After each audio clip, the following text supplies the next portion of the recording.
Most people have that one weird uncle who likes telling tall tales and bragging about things he's never done. But instead of avoiding him at Thanksgiving, what if he was the key to you finding an elusive buried treasure? Join us as we fight our way through the Florida swampland to find the Treasure of Matecumbe. Hey, what's up, everybody? Welcome. We have another episode of the Buena Vista Boys for you. And today's show it's another weird one. It's another one that takes place in the 1800s. Matt, I think this is like our third show that's taken place in the 1800s. I don't know what it is about this show, but we have 10 movies planned to cover for this season.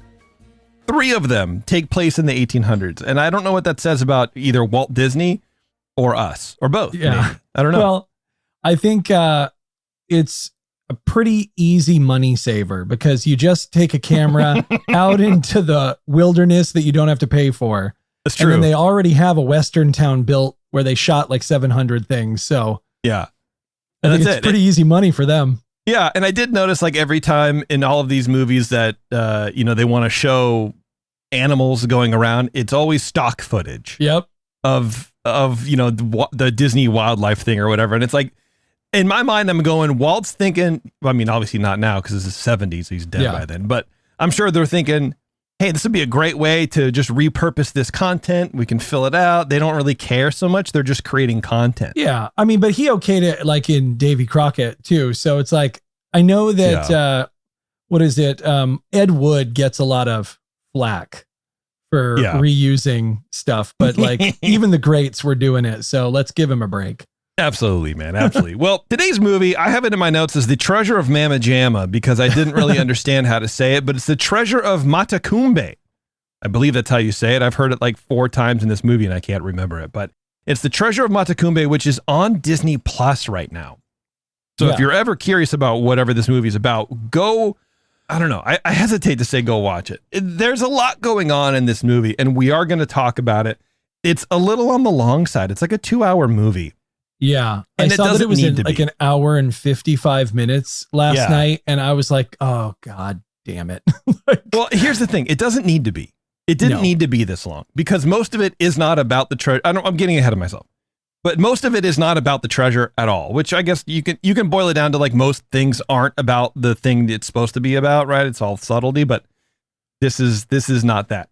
There's also a couple of, I don't know, lack of a better word, racially charged scenes. And we're going to talk about those briefly as well. But, the caveat, just like Davy Crockett, I get uncomfortable with this stuff. Maybe I'm too sensitive. I don't know.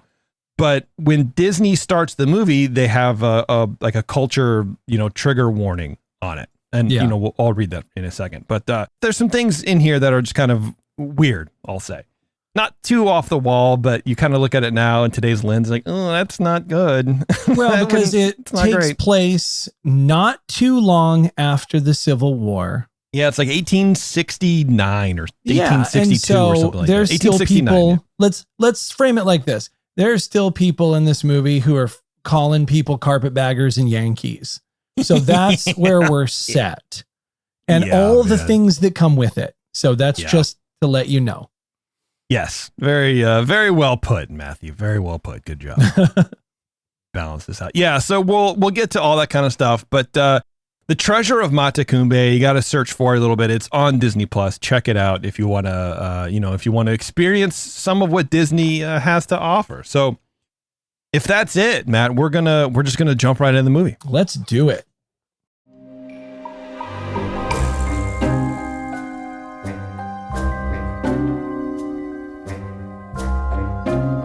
So as I mentioned, this movie starts with a culture warning, a culture shock warning, I guess, or whatever it says. And Disney's saying like, okay, well, we don't really agree with what's said, but we want to include it because it's art basically, and hopefully it can spark conversation or whatever, which, okay, that's fine, whatever.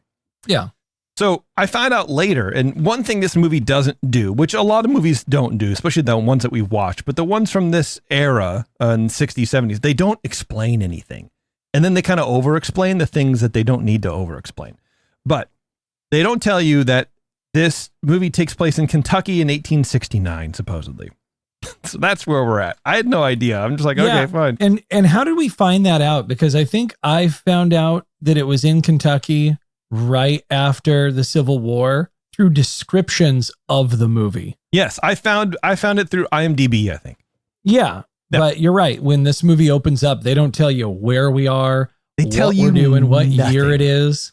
Yeah, nothing. It's trees and grass and a man. Yeah. So we open with the worst theme song I think we've heard so far on this show. Half of the song doesn't even rhyme, and it's all put over like a very mid-70s folk rhythm. Actually, I can just play it now since I have the computer up. Let's see if we can play a little bit. Please do. You need to get this earworm in everyone's head. Matecumbe, Matecumbe, Matecumbe.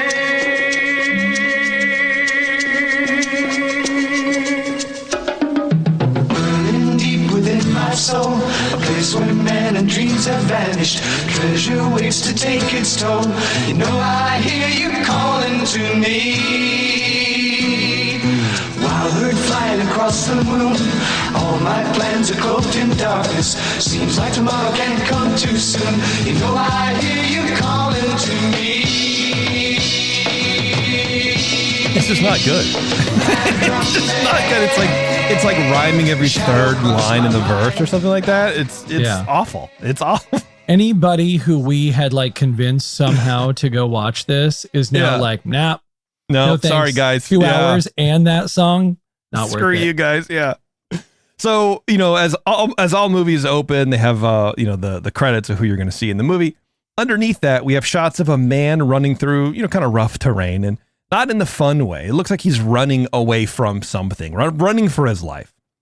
He reaches a wooden fence for a breather and hops it to approach a wagon that is pulling up to the house on the other side of the fence. But as he does, he sees 2 men on horseback riding for the very same wagon, so he hangs back and hides behind a tree.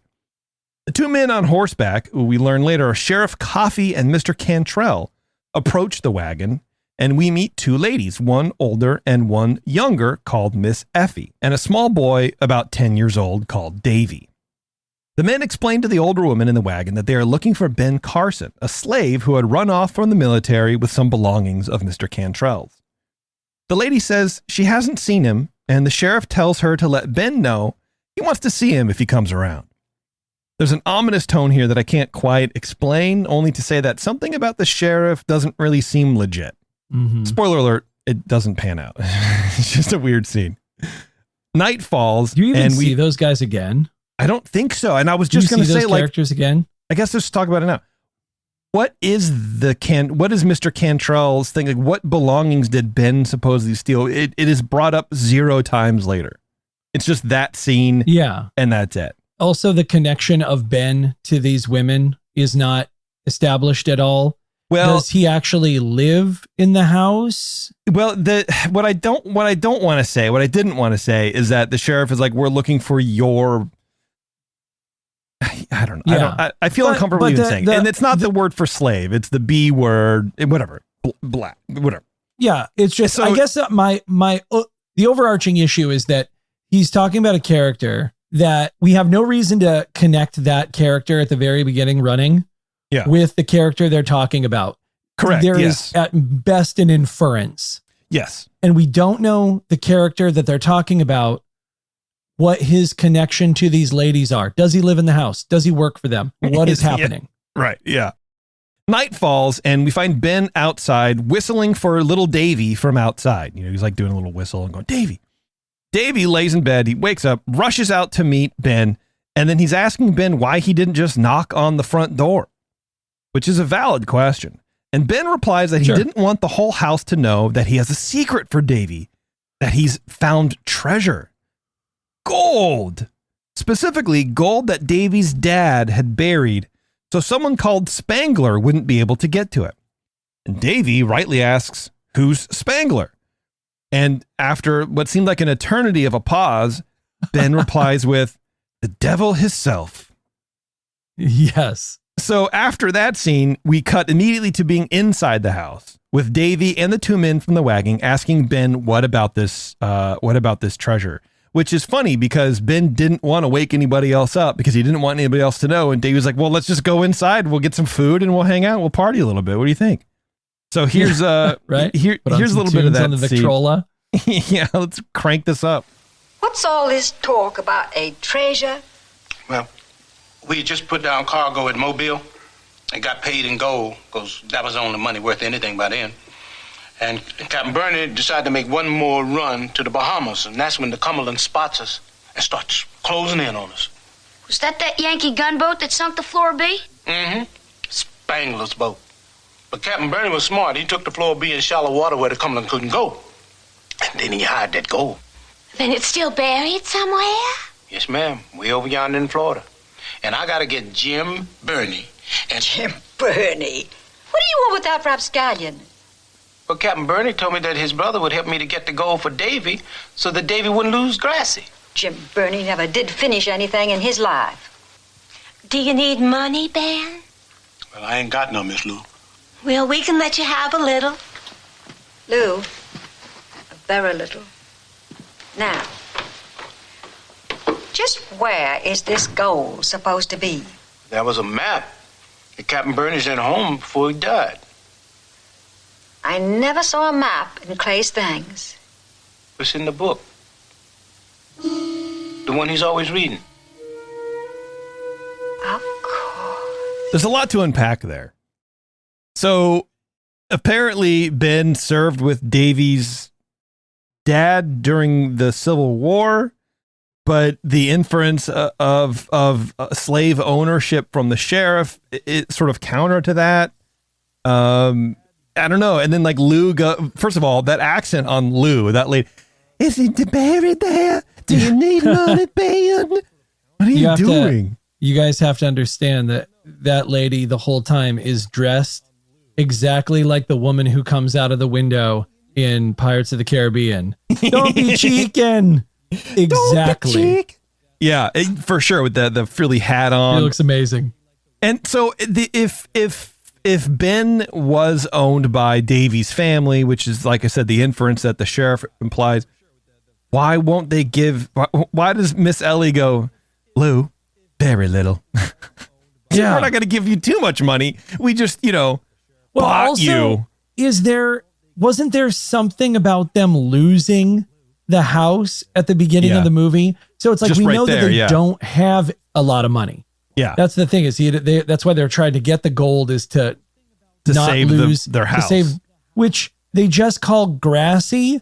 So again, none of us know, is that the house? Is that what the land is called? Okay, the land is called Grassy. There's a lot of things you have to infer in this movie right off. Right. Yeah, and I remember sitting down writing this, and I'm talking to Taryn. I'm going, I don't know how I'm going to be able to get this across, because it needs so much backstory, because it's one thing to watch it and to listen to it and to take it in, but it's another thing to listen to two doofuses try to explain what's happening. Yeah, because then there's no visual, so it's even harder to do this. And I'm like, I don't know how I'm going to do this because there's so much, but whatever. Well, like at the beginning of the movie, right, when the women come up, they're clearly coming into a well-to-do Aristotelian plantation house. Aristotelian? Aristotelian. That's very good. I like that. Look at you, cultured. It's like, that's the only way I could assume that they're talking about this entity called Grassy. Correct. Yeah, me too. That's the only way I figured it out. I was like, okay, this must be the plantation's name or what have you. Yes, agreed. And maybe that was easier, in the 70s and 60s. Like maybe people were just on the ball a little bit more. But I don't know, maybe. Well, like modern movie, or a modern audience, I would say, with our lack of history, that people in their 20s have, I feel like it'd be really hard for them to follow this dialogue. Well, I guess that's my point, is it's easier to watch it, because, we're sort of used to hearing these big plantations having names. I don't know. Maybe the sheriff could have been like, oh, the Grassy estate is looking a little bit run. I don't know. What do you know what I mean? Like, there's ways to do it, but I think there's probably better cues now. And if you redid the story now, there'd be better verbal cues for sure.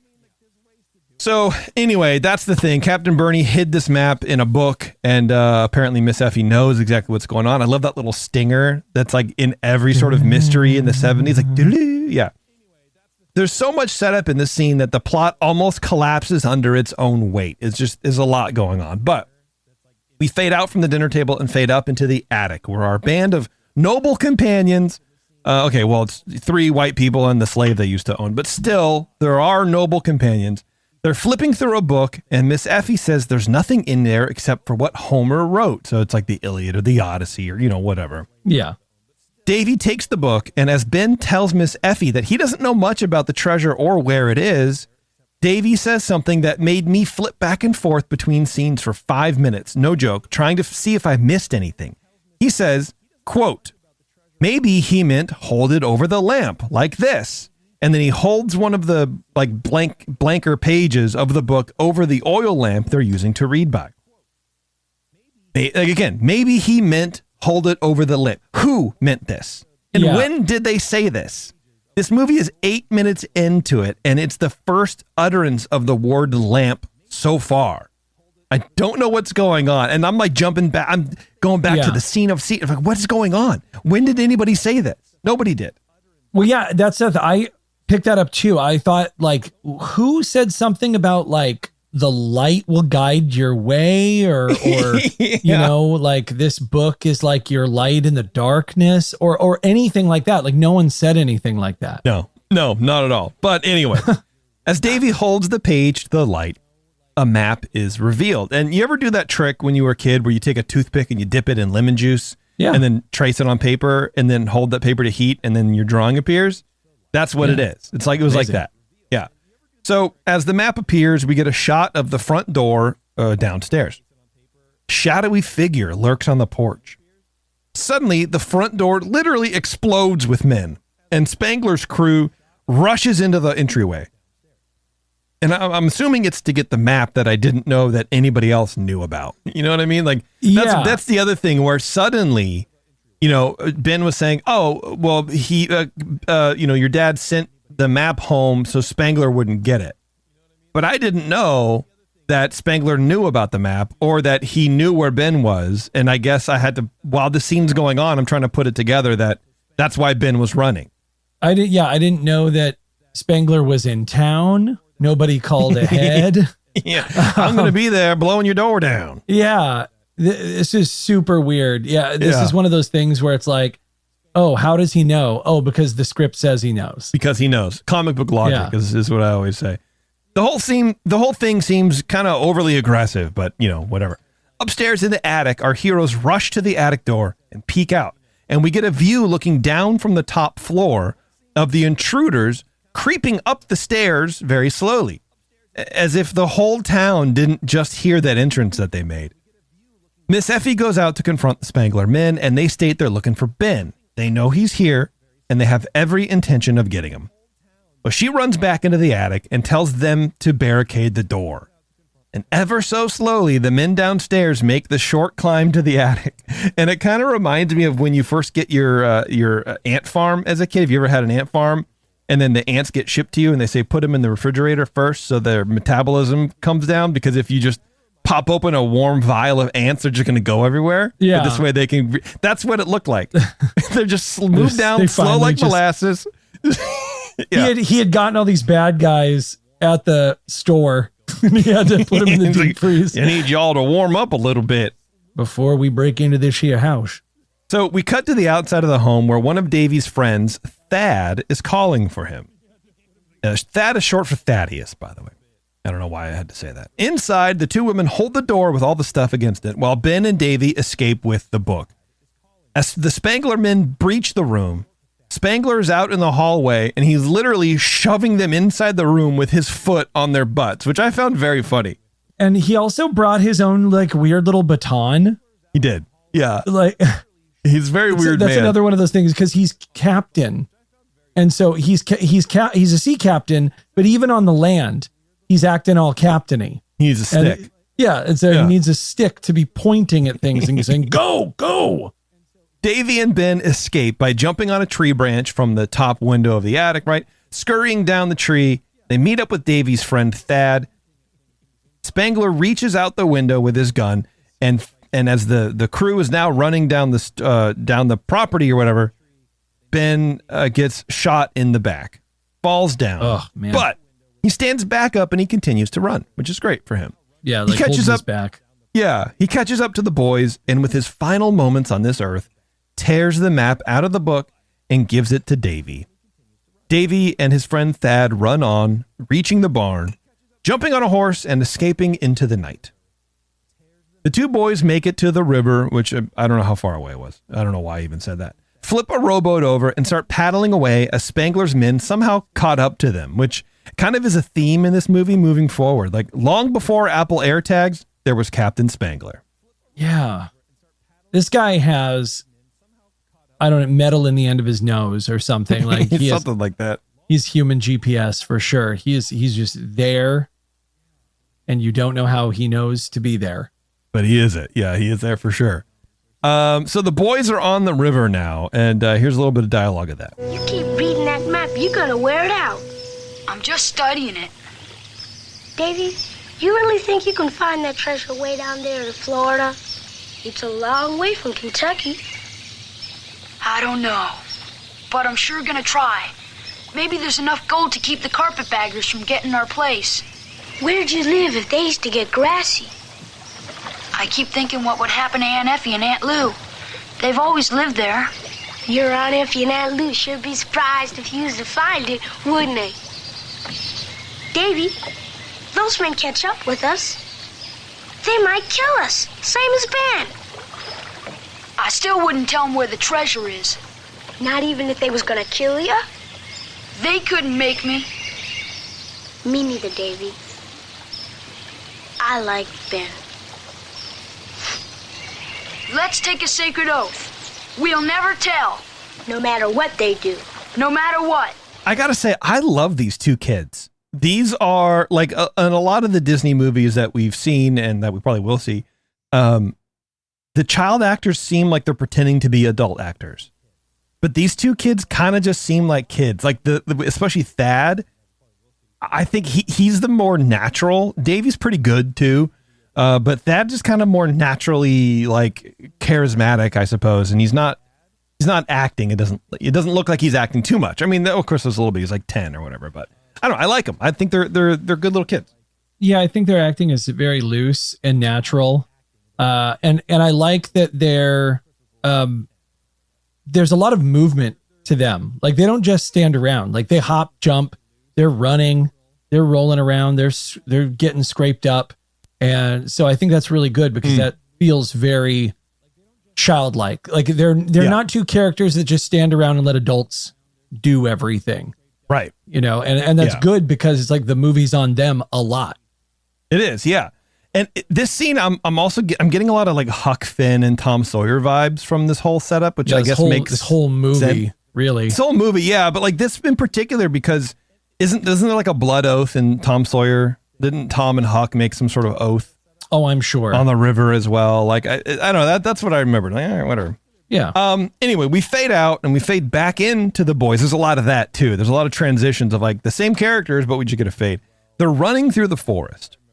They're heading around the river bend, which I don't know why they got out of the canoe if they're just walking to the next bend in the river. But, you know, there's something lost there, but whatever. They spy a stern wheeler, which is, you know, like a paddle ship, like the Mark Twain, basically, in Disneyland. Yeah. Thad asks Davy if he thinks that the boat will let them on, and Davy says, sure, we got money. And again, I'm wondering what happened that I missed this, because last time I saw Davy get anything, it was when Ben handed him the map page from the book. And you mean to tell me this kid got woken up by Ben, put his clothes on, went downstairs, heard the story, went to the attic, escaped the burglars and murderers, but had his coin purse on him? Like, well, whatever. Yeah, because Ben, they were going to give the money to Ben. The last time we saw the ladies, they were going to give money to Ben, not... You think that's the coin purse that we see? You think that's Davy's little purse? Well, I mean, because Davy's not balling out. Like, he's not a trust fund kid, so it's got to come from somewhere. Knows? Yeah, but who knows how much, you know, you're doing chores. I don't know. Kids save up for dumb stuff all the time. I don't know. I mean, but $2? My kid has a suitcase full of money. I don't know. Like, my kid has like $25 in cash in this little suitcase. Like, kids squirrel stuff away. Money. But true. No, but I do think that's interesting. This feels like one of those things, much like how he knew to put the book over the lamp. He has money because he has money. Yeah, because he just had it. The script said you need money to get on this boat. Right. So the boys reach the dock, the landing point, I guess, of the steamboat, and the ticket taker asks for the fare to get on. Yeah. As Davy whips out his cute little coin purse, which is very adorable, we see a very dirty, filthy man drinking out of the communal water barrel with a ladle. Just classic, like 1800s kind of cowboy movie vibe. You know? We'll talk about this actor later, but he's credited only as Roustabout. Hell yeah. Well, he gets a zoom in close up of what I love about movies. It's not just, to this, like TV shows and movies do this still, where you'll have a character 50 feet away, or even in this case, like 5 feet away, and the camera gets a extreme close up of whatever they're supposed to be looking at. And then the people far away have that shot. It's like they have zoom in, go gadget eyes, or they get extreme detail, but it's like, there's no way that you would have seen what is on this in such detail where you know what it is. There's no way, but whatever. He gets a zoom in close up of the inside of the coin purse from like 6 feet away, and we see a folded up piece. Yeah, it's a folded up piece of white paper crammed in next to his money. And if you look hard enough, you can kind of make out the word white on it. And you get the feeling by the look of this dude that he knows exactly what it is, which I can't imagine that he does.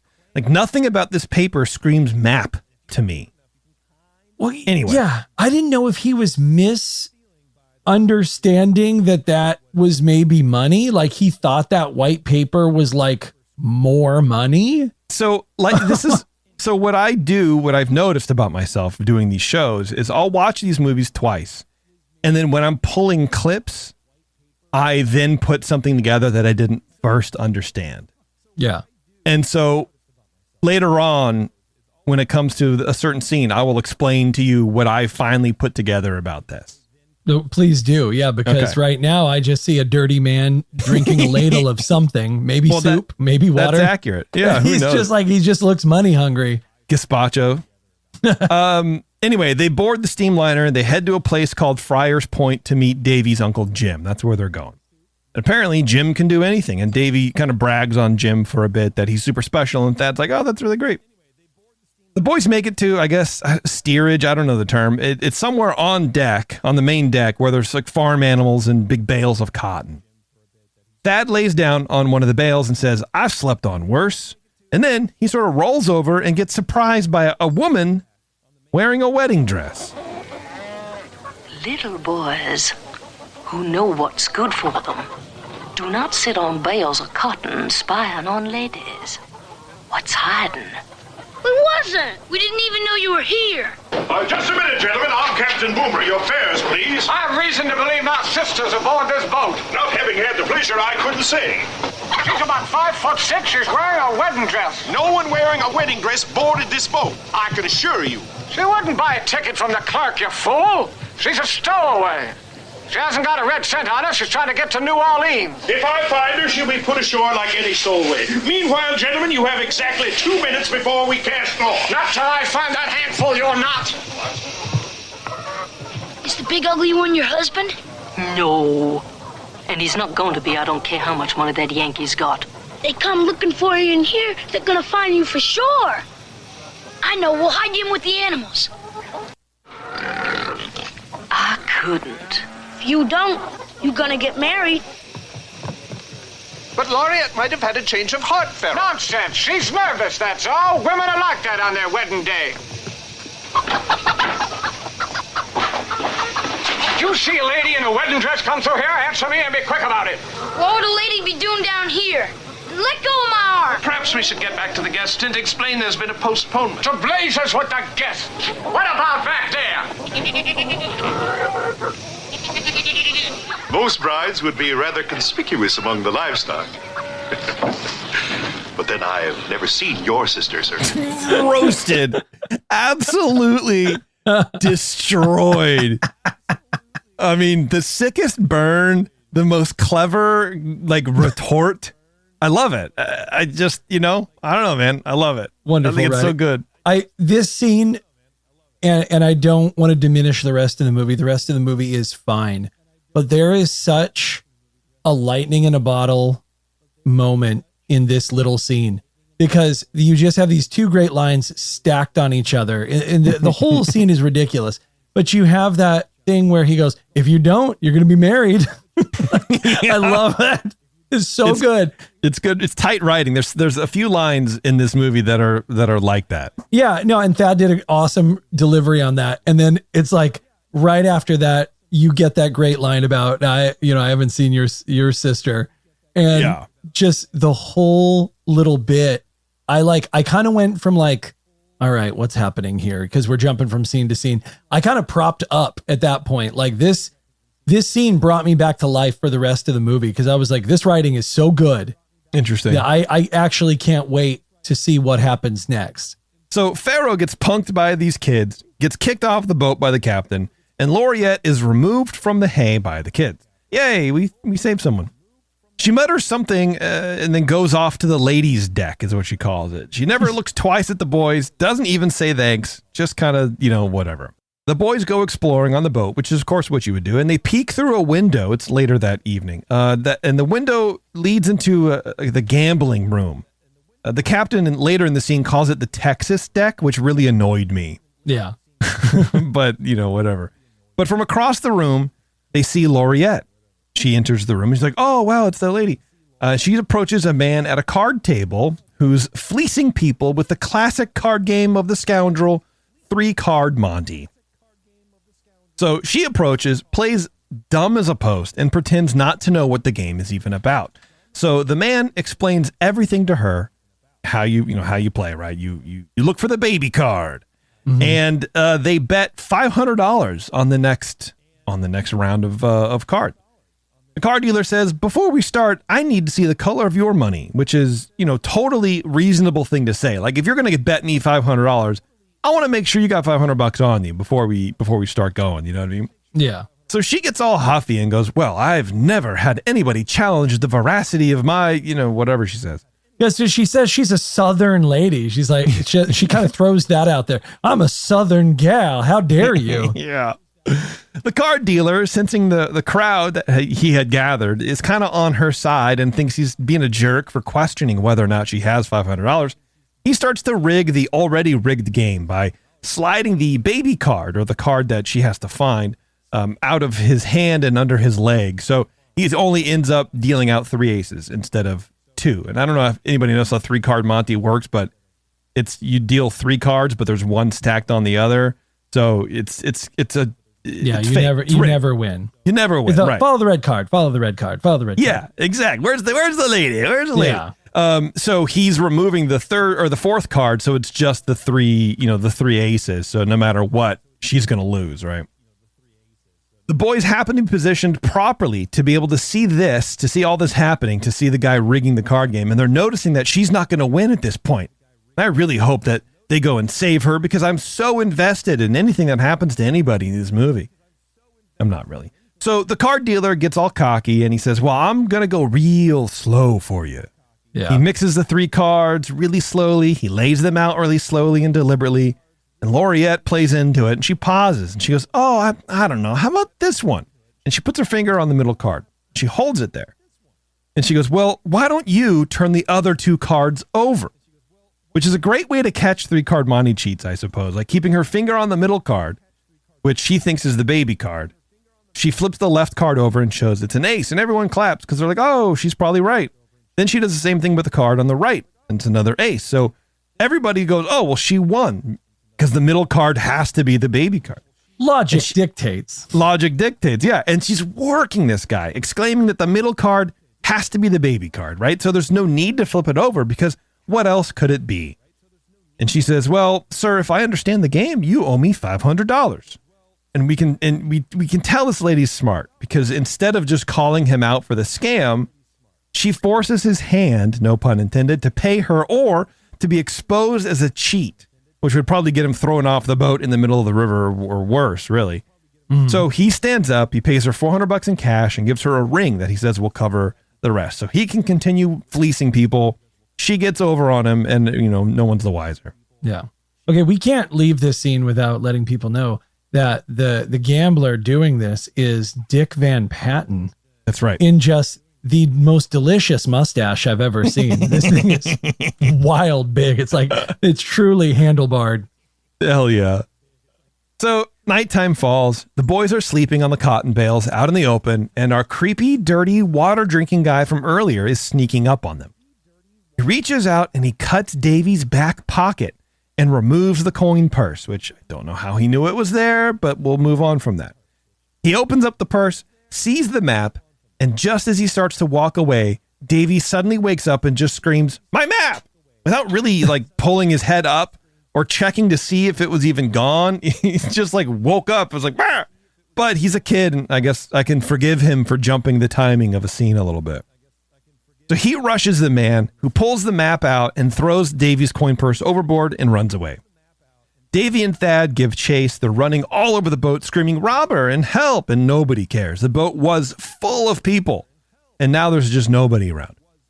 The guy runs upstairs. He runs right into Laureate. She goes, "Hey, what are you doing?" And he literally picks her up, pivots, and drops her overboard. She hits the water with a very satisfying splash. Davy and Thad happen to see this, and instead of choosing to get his map back from the dude, he decides to jump into the river to save this very grown adult person from drowning. And this kid's 65 pounds. There's no way, shape, or form he's going to be able to pull this adult woman in a big dress from the water. But, what are you going to do? Yeah. Thad follows Davy into the water, and it turns out the woman can swim anyway. So it's all just good fun that they jumped off and lost the map for literally no reason. So what I wanted to point out was what it took me 3 watches to notice. What I think happened is this dude with the ladle, the roustabout, was just after the money. He wasn't focused on the map. He just saw the money in the coin purse, and he just stole the money, pulled the money out, and threw the map overboard with inside the coin purse. Yeah. I didn't get that because we're all focused on the map, and in that shot, it's the map first with the writing on it, and they focus on the map, and there's maybe a little bit of paper behind it. So I'm thinking, oh, he saw the map. That's not what it is. He just took the money and threw everything else overboard. Yeah. Well, that's how roustabouts work. They really don't see the forest for the trees, No, they really don't. He could have had a big thing of gold. Yeah. Well, and I made a note later on, whatever happened to why wasn't the guy there who took the map? Why wasn't the roustabout getting the gold? Why didn't we see him later? And then watching it, I go, oh, because he wasn't after the map. Yeah. He was after the cash. I mean, you want to talk about it like a deeply disposable character. Yeah. Once they get in the water, as he will tell the audience, that's done. He's done. It's gone. It's over. We're not talking about it anymore. Right. Because I don't even think they mention it again. I think they mentioned the map about 47 times and losing it. They never mention him again. No, the guy, no, not at all. I'm also getting kind of a Smokey and the Bandit vibe out of here too, because then in the next scene right here, Laureate is in a bush. She's behind a bush. She's changing and she's kind of complaining at the kids here. Here I am, 50 miles from Skunk Junction with a dress that looks like a pot cleaner. To say nothing of my $400. Just floated all away. And all because of some cursed quirk of fate that keeps having me thrown in with the 2 of you. We were just trying to save you. 2 cannonballs would have been more help. What were you 2 doing on that boat anyway? We're going to a key down by Florida. That's all we can tell you. Now, I've had enough of this nonsense. A cannonball would have been more help. So when we first meet her and then this scene, yeah, I could not help but think about Kate Capshaw's character, Willie, from Temple of Doom. Oh, yes, but less screeching. Yeah, because this woman isn't helpless like Willie was, but very similar vibes, right? Complaining about my clothes and, neither of you are helping me. And also she was thrown in with Indiana and Short Round on accident. It wasn't meant to be, and so it's just, there was a lot of parallels there that I thought were enjoyable. So the trio is walking along away from the river, probably to the next town or whatever, and Davy is telling her the story about, you know, how they got to where they are and what they were doing on the boat and whatever. When suddenly a donkey pulling a cart with a large, beastly-looking man approaches them. Laureate puts on a big show for the guy and tries to get a ride to the town, which is 7 miles away and in the other direction. And the guy goes like, well, any fool can see I'm not going that way. To which Laureate replies, well, what if I bought this fine animal from you? And she's like flashing the ring that she fleeced from the car dealer guy. And she's like, I'll leave this as a collateral until the bank approves my draft, which is a collection of words for sure. But like, it's just a weird thing to say. The man responds with, you mean like a swap? And then gets this really weird look on his face. And we fade out from there and open into the center of this town, which is just made of wood roofing shake. It's a light wind from someone's cigarette would blow a tiny bit of ash and this town would be gone. The first thing I said when they came into the town, I go, this looks an awful lot like Bloodshy. And around the corner comes our party in this little wagon drawn by a donkey. So she gets what she wants, I guess. They stop in front of the sheriff's office and Davy goes, hey, what are we doing here? Miss Laureate, they stop in front of the sheriff's office and Davy goes, hey, what are we doing here, Miss Laureate? And she replies back, leave everything to me. Well, what she ends up doing is betraying the kids by telling the sheriff inside that both Davy and Thad are runaways and she wants to leave them there with the sheriff. And of course, the boys protest. She goes, you didn't expect me to believe the story about treasure and stuff, did you? And they're like, yeah, what are you doing? What are you talking about? The sheriff puts the boys in a jail cell and calls it protective custody. He locks the door and then he tries to get details from Laureate about where the boys are from. And Thad suddenly starts crying out and Davy yells for help because he says Thad's been bit by a spider. And like we were talking about earlier, there's a few funny lines tucked away in this movie, and one of them is in this scene here. Davy goes, it was a tarantula. It's huge. It must have had 8 legs. Sheriff opens the door and Laureate, contrary to her character so far, gets completely suckered in by this obvious ruse. I mean, she goes, oh yeah, I bet. But she still goes over to Thad and goes, okay, well, let me see this bite. Yeah. Thad nods at Davy and Davy gives the worst wink back I've ever seen. And while the sheriff is underneath the bed looking for the spider, Davy kicks him in the butt or pushes him with his foot. And it's farther under the bunk. Yeah. Farther under the bunk. Yeah. And it's the second butt pushing we've had so far.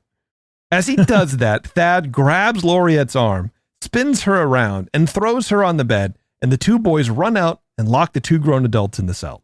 Loved it. Yeah. Good job, boys. Yeah. Now I have a question about this scene. Yeah. And I don't know if you had thought about this. When Laureate goes into the prison to turn them over to the sheriff, did you think at first she was doing that to get them out of the way so she could go get the gold? Since she's kind of shown to be like a hustler. I at first I thought that, but then I remembered she doesn't have the map and they haven't told her any like specific details. Yeah. They just have said, oh yeah, we're going down to Florida because there's gold there or whatever. Yeah, which also made me realize yeah, I don't know. Yeah. So yes and no. It's strange because it's a weird move, like in motivation for her. Like we don't know anything about this character except that she can trick people. She's really good at it. She's done it twice. Yeah. And then all of a sudden now she cares about the welfare of 2 boys that she doesn't even like. Like, yeah, that's, I say that a lot moving forward. Like, why does she care so much? Yeah. Because remember when she was like, oh, you 2 are idiots. You couldn't even help me out of the water. Or like when she walked past the 2 boys after they'd helped her they had helped her hide from that Yankee. Yeah. And you're right. She didn't even say thank you. Like at no point has she shown any interest in caring about these 2 guys. And now she's like, well, we need to go to the sheriff and make sure you 2 boys get home safe. Well, who cares? Like, what do you care about? I think, yeah, the vibe I got from that scene was less that she cared about them and more that she wanted to punish them. Okay. Like it was justice. We're like, oh, you're telling me a wild story? Well, you're runaways. You got to go home because but that's she tells not wild right. stories. Like she's the biggest liar of all. Like, come on, Matthew, game recognized game. she's an adult. She can do what she wants. That's insane. All right. Also, that first sheriff we meet 2 sheriffs in this movie, spoiler alert, and they're both amazing character actors. That one, the first one we meet is Goober Pyle from the Gomer Pyle Show. Oh, wow. That's crazy. So we fade out of the jail cell and we fade into the exterior of the jail where there's a crowd gathering and Laureate is exiting the sheriff's office. Let me take that over again. We fade out to the exterior of the jail cell where there's a crowd gathered and Laureate is exiting the sheriff's office complaining about the kids and saying, they fed me the biggest pack of lies, talking about secret maps and all this stuff. I haven't heard this many lies since the carpetbaggers came. It's the second time she said that. She takes off in her little buggy, and as the crowd disperses, we see Spangler lurking about. Now, Spangler approaches the sheriff and asks if he knows where the boys might have been headed to, and the sheriff says probably down by the river. That's where most fugitives go. Spangler's men laugh, which is weird, but, whatever. We pick the boys up walking along the river, and they're very clearly mopey. As they walk, they come across a keel boat docked alongside the shore. The central cabin area has paintings on the side for Dr. Snodgrass Spoo-Joo juice. Okay. This is going to be a hard one, folks. Yeah, it is. It's going to be hard. The side of the boat says Spoo-Joo juice and elixir of swamp root. Yes. We see part of the sign that reads Dr. Snodgrass, confident of chief of the Choctaws. There's a picture of a Native American chief in a headdress holding a peace pipe. Immediately tagged as like a classic snake oil salesman kind of thing, right?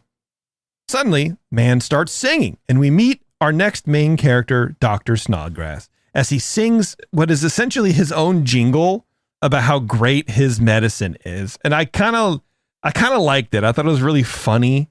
It's funny. He's literally singing about himself. And he took to his bed. He made his will, had the good book read. He was fading till Dr. Snodgrass pill had him up and about in the morning.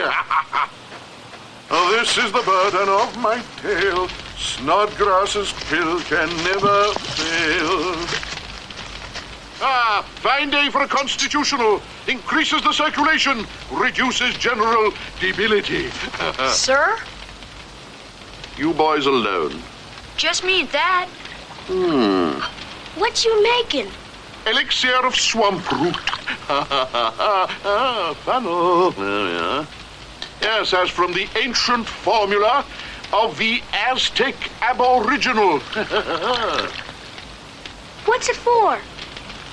Consumption, king's evil, gout, goiter, scurvy, carbuncles, dyspepsia, general skin disorder.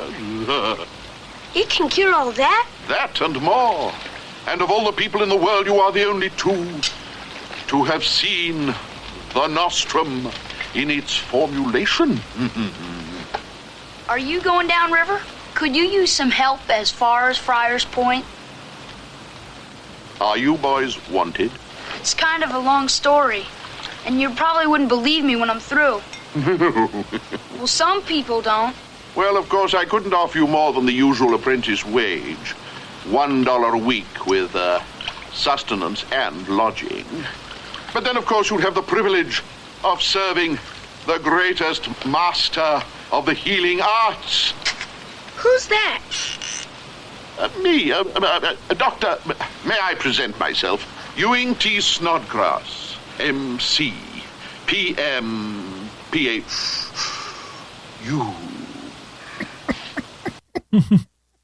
I love it. And, when first time I'm watching this and he's like, funnel, and he does the mumble. I'm like, Robin Hood. He's Prince John. Yes, he is. And I didn't clearly know Prince that. John from Robin Hood. Yeah, I was like, that's like, it's gotta be. And it is. He's the voice actor for Prince John. I was like, wow. Because he's got all those great little mannerisms. Hey, oh, yes. Oh. Yeah. The little chuckle and the singing. Yeah. Which is funny because we just got done watching Davy Crockett, and that had another outlandish character who was the voice of Captain Hook. Another person who liked to speak in wild, high-minded phrasing. And so I thought that was funny. Like, just the fact that it's like, no shit. We just got done watching a movie with a character like this, and now we have a whole nother movie with a character like this again. Yeah. Like, what are the chances of 2 movies picked out of a hat that this is going to happen? But I did really love his singing his own thing. It's like either he really believes his own bull crap, or he's just having a great time ripping people off. You know, either way, I like it. Yeah, he likes the game for sure. Yeah. So the boys have secured transport, and as we fade out on them carrying Dr. Snodgrass's bags, we fade in on what apparently is a classic Snodgrass sales pitch. And it's one of the more racist things in this movie, but we're trying to keep this in the time period and analyze it for the humor, right? Yeah. Maybe not the humor, but the silliness, or maybe the derangement is probably a more appropriate word, because this man thinks that what he's doing is fooling people. And the cool part is, this is the kind of stuff that people really used to fall for. And it kind of reflects to me again that these movies that we're watching sort of prove that not much has changed over the years for, in human beings and in storytelling. We are no less prone to snake oil and fake pills and misinformation and promises of a better life than we were 200 years ago. Yeah, as long as you couch it in something like foreign and maybe ancient. Yeah. You really play on people's like pre-beliefs about those cultures. People are looking for, this is what all this shows me, and all we're looking for is we just want to be happy, and we want to be left alone. And that's all we're searching for. We want to be healthy, happy, and not bothered. Yeah. And that's what a lot of these people, like snake oil salesmen, used to prey on. And that's what people prey on now, know? And it's, but anyway, I digress. We have Dr. Snodgrass standing on a makeshift stage in a Native American headdress and a blanket over his shoulders. And he's doing classic, stereotypical, like Indian chant, but it's literally just gibberish. And you have Thad and Davy standing on either side of him, and they have like war paint across their faces. Just red and orange stripes. It's so cheap.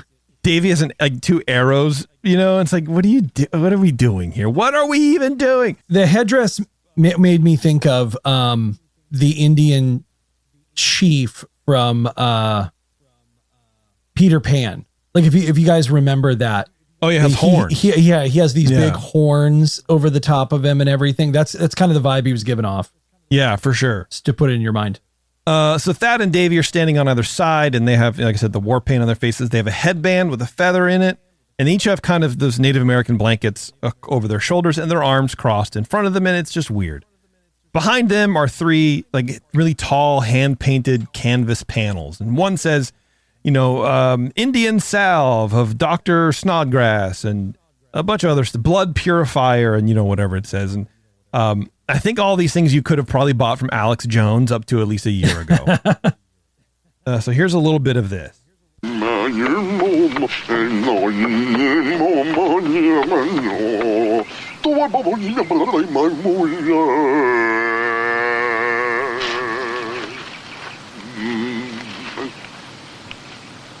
Good people of Boskidel, you are all far sicker than you think.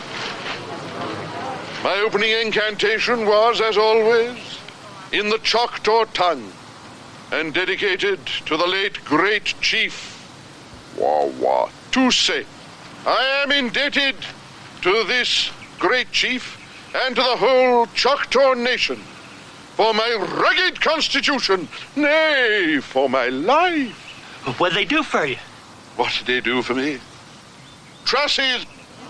Now, I have at hand a limited supply of them, and I'm willing to let you have them for $1 apiece.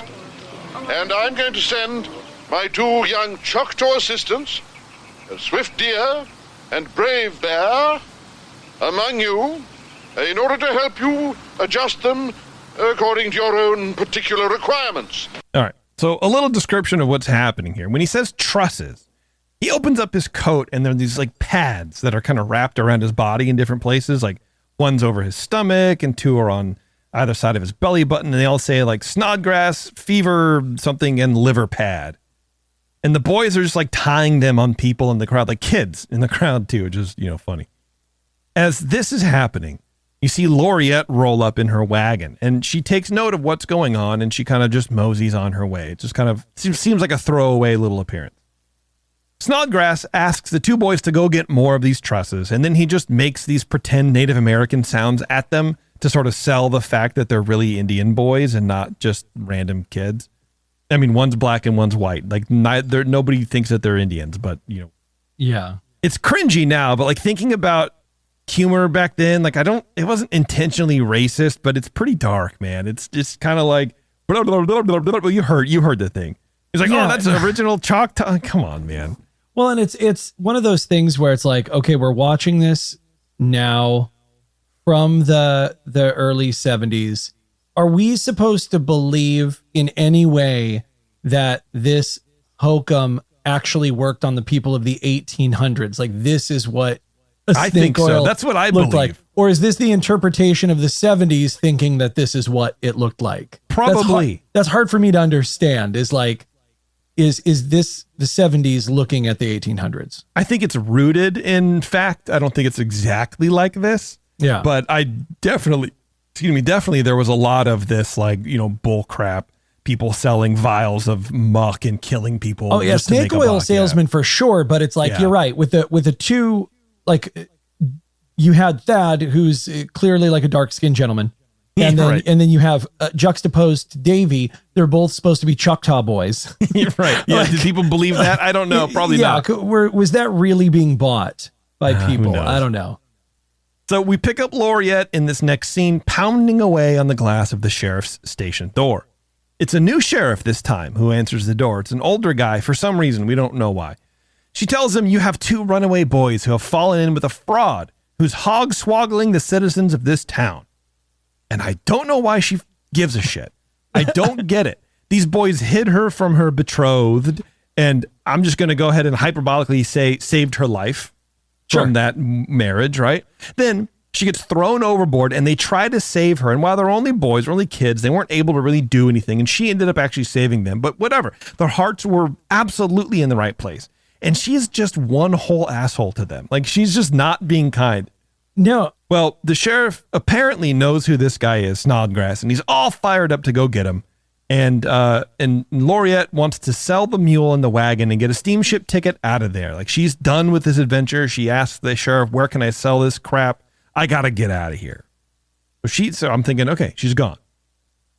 Sheriff runs around the corner of the building, and we cut back to Snodgrass, and he's in the middle of yet another chapter of his pitch, looking to sell now eyeglasses to people. Suddenly, the sheriff is there. How did he know where to go? Anyway, he pulls out his gun, holds it at Snodgrass, and goes, you know what? Last time you were here, you sold me an electric bolt that was meant to restore male vigor, and all I got was a case of the hives. Snodgrass mumbles and looks uncomfortable, and then we swap scenes to find Davy laying on the ground, telling Thad that, well, next time, it's Thad who gets to fall out of a tree. So they're clearly like setting up some sort of scheme for Snodgrass. So after that short scene, it's like 15 seconds. It's weird. We flip back over to Snodgrass, and he has the sheriff all done up in his liver pads and is now conducting an eye test on him. So what's happening is basically, long story short, it's a really cool scene. But Snodgrass, asks the sheriff to read the fourth line of the standard eye test, but of course there isn't one. There's only 3 lines. And the sheriff goes, I don't see a fourth line. Snodgrass turns this chart that's in like a briefcase towards the crowd, and as he does, he flips down the eye chart to reveal an identical eye chart behind it with a 4th, smaller line. And the crowd goes, oh my God, he couldn't see it. And then the sheriff puts on these glasses and suddenly can read it. Hokum ever. Dude, yeah. It's like, no, it's not that I can't read it, jerk. It's that it's not there. Like, how do you not, whatever. But also I think there's something there that is so subtle in that editing. I didn't love the editing, but the one thing that was really great about it is the visual joke of going to the boys, right? The sheriff's pissed and he's yelling at him. And then they cut to the boys, they cut back, and Snodgrass is so good at selling bullshit. he's got this pissed off sheriff all trussed up in a liver thing. Yeah. Doing an eye test now. He's like settled him down and tricked him into putting this thing on. Yeah. Not only did he calm the sheriff down, but he sold him 3 liver pads and is going to sell him eyeglasses. Yep. Yeah, it's so good, man. He's so good at it. So at this point, we have about an hour left in this movie, and I've already forgotten that it's a movie about finding treasure at all. And instead, it's become a documentary on a doctor who, if he was around now, would have his own TV show on NBC and be nominated for a cabinet position in the upcoming administration. Like, it's just, I don't remember what we're doing. Yeah, they call him Dr. Oz. That's right, yeah. In the middle of all of this, Thad runs into the crowd asking if Dr. Snodgrass is a good doctor or whatever, because his friend fell out of a tree and needs help. And at this point, Thad and Davy have disrobed their Native American garments as they were, and washed the war paint off their faces. Now they're just normal kids. Of course, Snodgrass says, yeah, I'm a doctor, I can help, let's go. And they run off with the crowd following them. And they come to this clearing where Davy was laying splayed out on the grass. And like, I know the boys had 2 lines of colorful paint under each eye and a blanket wrapped around them, but nobody in the crowd recognizes them. It was like 8 minutes ago that the whole entire crowd saw these 2 children tying trusses on them, and they're getting fooled by this nonsense. But it's very Clark Kent with no glasses on kind of thing. See, I'm so glad that you also saw this and had that same thought. Bad. Like, you literally, these kids weren't wearing masks.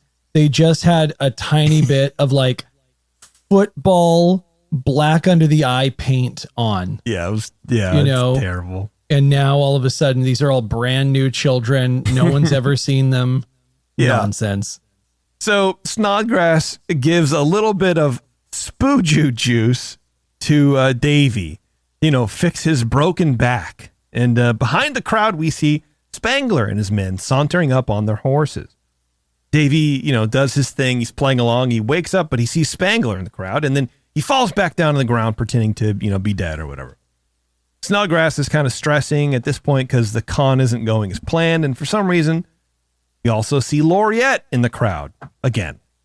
This woman is like a bad penny. She will not leave anybody alone. She is the Karen of the 1800s. Absolutely. So we left her telling us that she wants to get back on the boat, right, to sell all her stuff and leave. But suddenly she tracks down Davy instead just to make sure that he gets arrested. I don't know.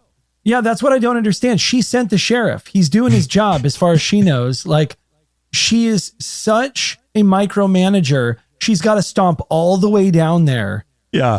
Because she was probably waiting at the sheriff's office for him to pull them back by their ears. Well, these poor kids in a cell. Don't have it hard enough, Yeah.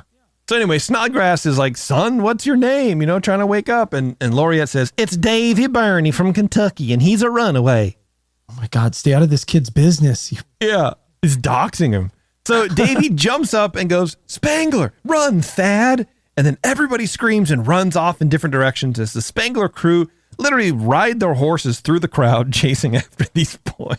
Yeah. Like, they're willing to commit manslaughter at this point just to get after this. Before you stop, just because this scene could have gone so much better, and I'll tell you how.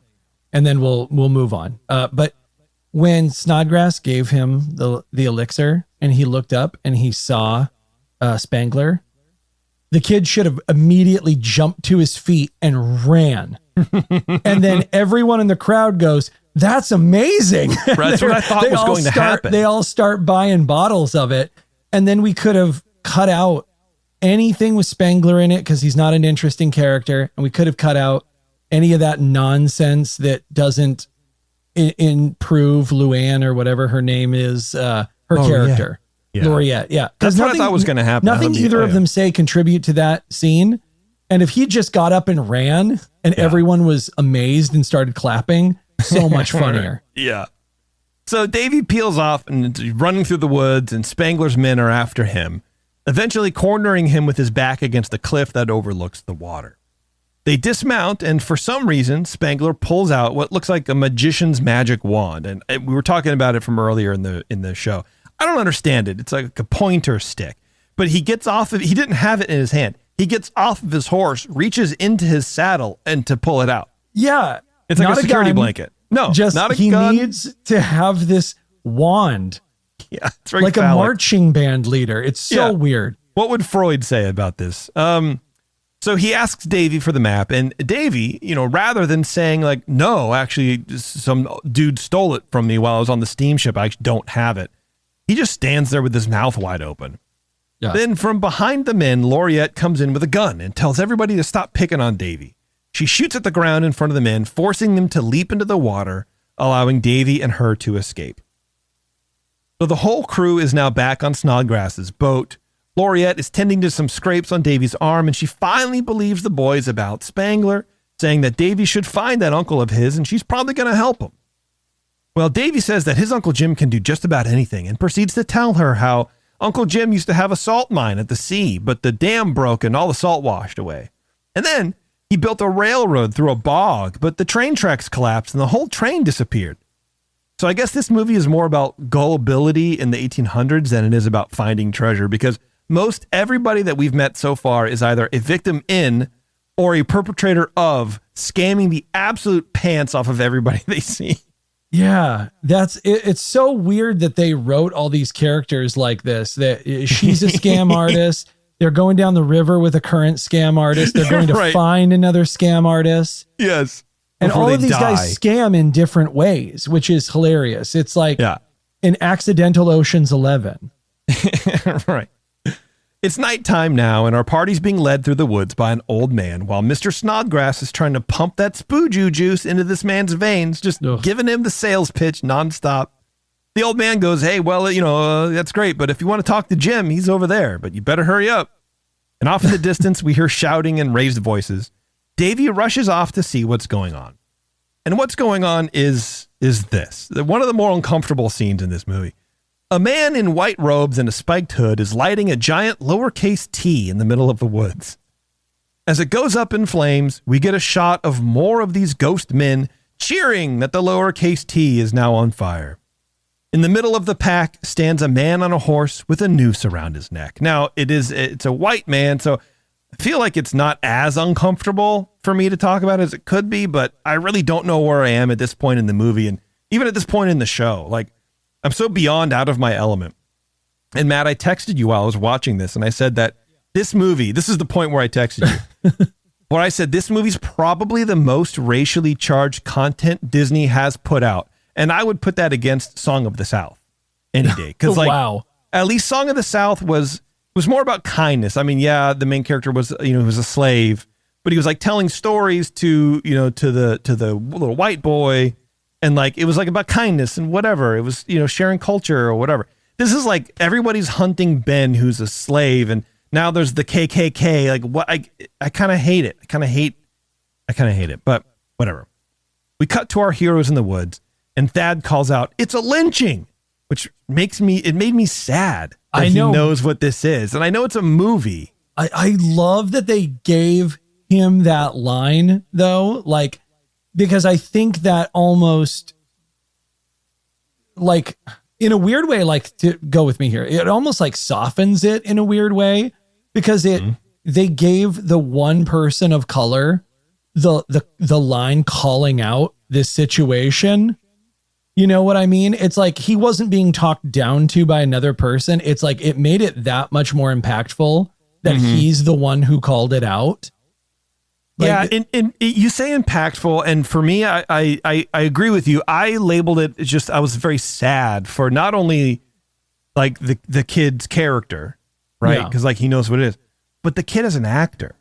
I mean, this is in the 70s, so he had family. I would be willing to bet that was either under threat of having this same thing happen to them, or knew people who had this happen to them. And he's just going, perhaps, you know what I mean? And so he has to film this scene. I don't know. I just felt like bad for him generationally. And you know that they didn't have any, safeguards or like some sort of counselor or teacher off to the side to say like, guys, now, or what if you're going to feel some feelings about this, it's going to be all right. Like, I'm sure they would now, like some bravery council. Yeah, absolutely. So anyway, we get a nice shot, a nice medium shot of the man on the horse. He's looking like a gentleman gambler. You know what I mean? Very nice clothes, nice top hat or whatever. And kind of looks like Gene Wilder at first. Yeah, he's got that hair. Yeah. Davy calls out to his Uncle Jim and bolts from the forest while everyone else chases after him. Thad tries to follow, but Snodgrass grabs him before he gets seen by the clan and says, "There's no place for you there." And again, it's dark, man. It's dark. And I had to remind myself that this is a movie that the Walt Disney Company made about children looking for treasure. And we've already had like 3 like racial moments, just whatever. Yeah. Apparently, Jim did some good deed that went counter to whatever the clan wanted, and that's why they're lynching him. And we get no more information other than that, which is honestly okay with me. He's a good scoundrel. Right, yeah. He's the Han Solo of the 1800s Kentucky. Yeah, I'd say. Sure. Davy finds a shotgun leaning against a rock and shoots the rope hanging from the tree to Jim's neck in a fantastic shot that pretty much only Davy Crockett could have made. The horse bolts and all the little ghosts run after him. Jim is on the horse, of course, right? All these little ghosts run after the horse. Jim escapes and the clan now turns their attention to Davy. But Lauriette steps in to protect him, suddenly. As the clan ghosts move on her, Snodgrass has made little Molotov cocktails from his spooju juice. And he absolutely wings one at the men, screaming, "This is the wrath of God." And these ghosts are going up like tinder boxes. Man. Yeah, and his voice too, which is great. Yeah, it's so good. And even Thad gets in on it, which brought me great joy, just to see this little black kid throwing multiple cocktails at the Grand Dragon of the KKK and lighting that man on fire. Yeah. And I love that they went there too. Like they weren't goofing around where it's like, oh, the fire's on the ground and the guys go, "Hey, yeah, we got to get out of here." Whatever. Like the main Grand Dragon or what have you is like, he's like on fire. Yeah, he's burning. It's amazing. It's probably the best 10 seconds of film I've seen Disney put out ever. And as he's throwing it, Thad gets a really nice close up of him screaming, "You'll reap what you sow." I love it. I love it. Turn me around. That's great. So Jim gallops back, he gets cut free, and everyone stares at each other. Davy tries his weird wink again, but it was either in slow motion or I don't know what happened, but I couldn't understand what happened until after Davy's face kind of went back to normal. I was like, oh, he was trying to wink at Thad. Okay, cool. So we're back on Snodgrass's boat now, where Davy and Thad are trying to recreate the map as best as they can for Uncle Jim. Now, Jim is transformed from looking like Gene Wilder to looking more like Rod Stewart from a distance, drunk. Snodgrass has a few words of warning for the group, and then they announce their plans to go to New Orleans and then cut across to Tampa to find the treasure. Your head. Must be something there. The Spangler wouldn't be after it. Well, Ben said it was real valuable. You can find it, can't you, Uncle Jim? It's a needle in a haystack. But I have no better prospects at the moment. Doctor, how about throwing in with us? With Davy's approval, of course. Sure. Oh, 10 years ago, I would have seized the chance, but I simply cannot ignore the call of those poor unfortunates along the river. And you think our chances are pretty slim? Well, the boys and I will stick with you as far as New Orleans, if that's all right. That's my pleasure. Then we'll head for Tampa and outfit ourselves for the final leg to Whitewater Cove. Frankly, Mr. Burney, I think that you're courting disaster. Even if you find that treasure, Spangler will take it away from you and he'll kill you all into the bargain. There's no law down in those swamps, you know. People just disappear. They're never heard from again. So we come into another scene on the deck of the boat. It's a little bit later in the day. Davy is playing harmonica, and everyone seems kind of melancholy and tired. And Lauriette approaches Jim, who kind of now looks like one of the guys who played the Doctor Who in the 60s, John Pertwee. Yep. Like, this guy has so many looks, you know, it's great. The many faces of Jim or whatever his name is. Lauriette's scene here is such a good one because it showcases her abilities at manipulation and then how she reacts to someone giving as good as they got. And she opens to Jim. Well, here, it's better to hear it. By the way, that's Davy playing harmonica in the background. This 10-year-old boy is just playing the soulful, melancholy harmonica. I know, he's going to go pro.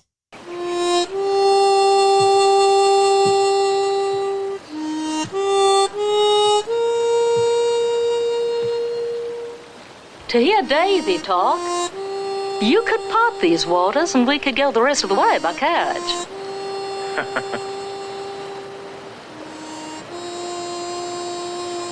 Not that for a moment I'd even consider it. It's just I'm curious why you didn't ask me to go along to, this, Matecumbe? I just thought you'd be out of place. You have strong feelings about a woman's place? No offense, ma'am, but in my opinion, it's in the home. In my experience, that ladies of your station are positively unsurpassed at parlor talk. I've rarely seen anything as attractive as a bevy of you at a ball. I'm sure you could snap a fan with the best of them. All that would just go to waste in the swamps, wouldn't you say? I'll say good day, Mr. Bernie. Just call me Jim.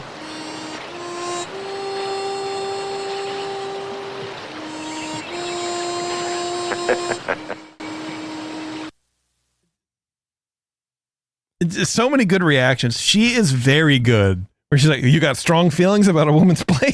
Yeah. My dude just went full Sigma Chad, though. Dude, absolutely. I loved it. My man was playing the game, just nagging her a little bit. I'm sure you can snap a fan with the best of them. Yeah, very Southern.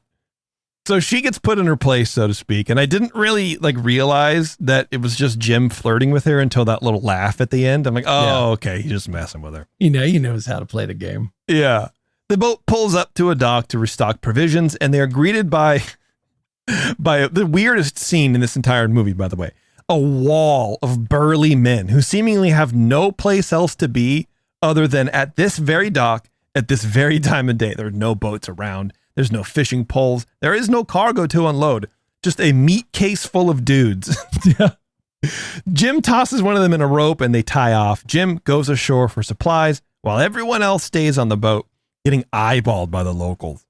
We get close-ups of the dudes in back and forth editing sequence. And every time we cut to the men on the dock, one of them is scratching their beard, which I found really funny.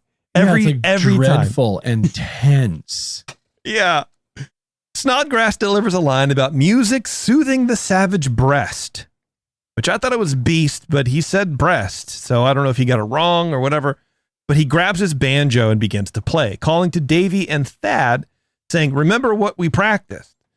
So Thad starts tap dancing while Davy rips a pretty mature harmonica tune for everybody. It's really upbeat and I liked it. It was a good sound. Yeah. It's like the greatest family band or whatever the movie was, where the kids just happen to be like master musicians at age 10. Yeah. Davy's prowess on the harp is amplified by the absolute lack of rhythm that Thad has. Yeah. Remember in Young Frankenstein where the creature was tap dancing during putting on the Ritz? It was that. It was just like stomping. It almost felt though, and maybe I just put this in my own head, that the dancing he was doing was almost taught to him by Snodgrass, earlier in a scene we didn't see, almost as maybe. Here, this is a thing you're going to do in the show, when we do our medicine show. This is going to be a little soft shoe you do. Yeah, that's probably what it was. But I guess my point is Davy wasn't taught the harmonica that way. He was just, he is just professional level. And Thad's a 1 and a 2 and a stomp and a flourish. Hello, my baby. Hello, my honey. Bad. The number ends with a flourish, and one of the men on the dock shouts, "Hey, Curly, get that screech box of yours going. Let's show them how it's really done." And these men go absolutely feral. As some of them are playing a bluegrass number, the rest are dancing around, leaping with those high kicks we talk about so often in these movies. I know. Backflips. These guys are doing bonkers stuff, man. And it's so funny because this feels like a big scene from Oklahoma. And in my mind, just like you were like, what are these guys doing standing here? They're not doing anything. They don't have any boxes to move. They don't have any shit to do. No. They are clearly out here rehearsing for the one time they get to do a dance number. Yeah. These guys are going nuts. It's and insane. They're great. They're great. They're acrobats. Oh, absolutely. Dudes. Yeah. No stretching beforehand. No. Kidding me? I have to stretch going up the stairs. These dudes are doing leap. But these guys are out on this dock waiting for anyone to come by so they can show them the goods. Laureate sees the men. She's in the hull of the keelboat and decides that she wants some attention. So she steps out from the little enclosure of the ship And of course, all the men go absolutely bonkers. One even shouts, "Hey, a real live female." And then the men proceed to line up and do a short solo number in front of her, mostly consisting of jumping and doing the splits midair. Everyone's having a great time until Jim throws his wet blanket over everything. He tells Laurette to get back inside because these are flatboat men and nobody to fool with. One of the guys sees this interaction and kind of gets a weird vibe, so he halts the music. And I thought there was going to be a big brawl at this point. But instead, the guy takes Laurette's hand and brings her onto the dock. She fires a line at Jim that kind of shows her motivations here. She goes, "I forgot my fan." First she goes, "It's been a while since I've been to a ball. I forgot my fan." It was just a direct reply to what we just heard.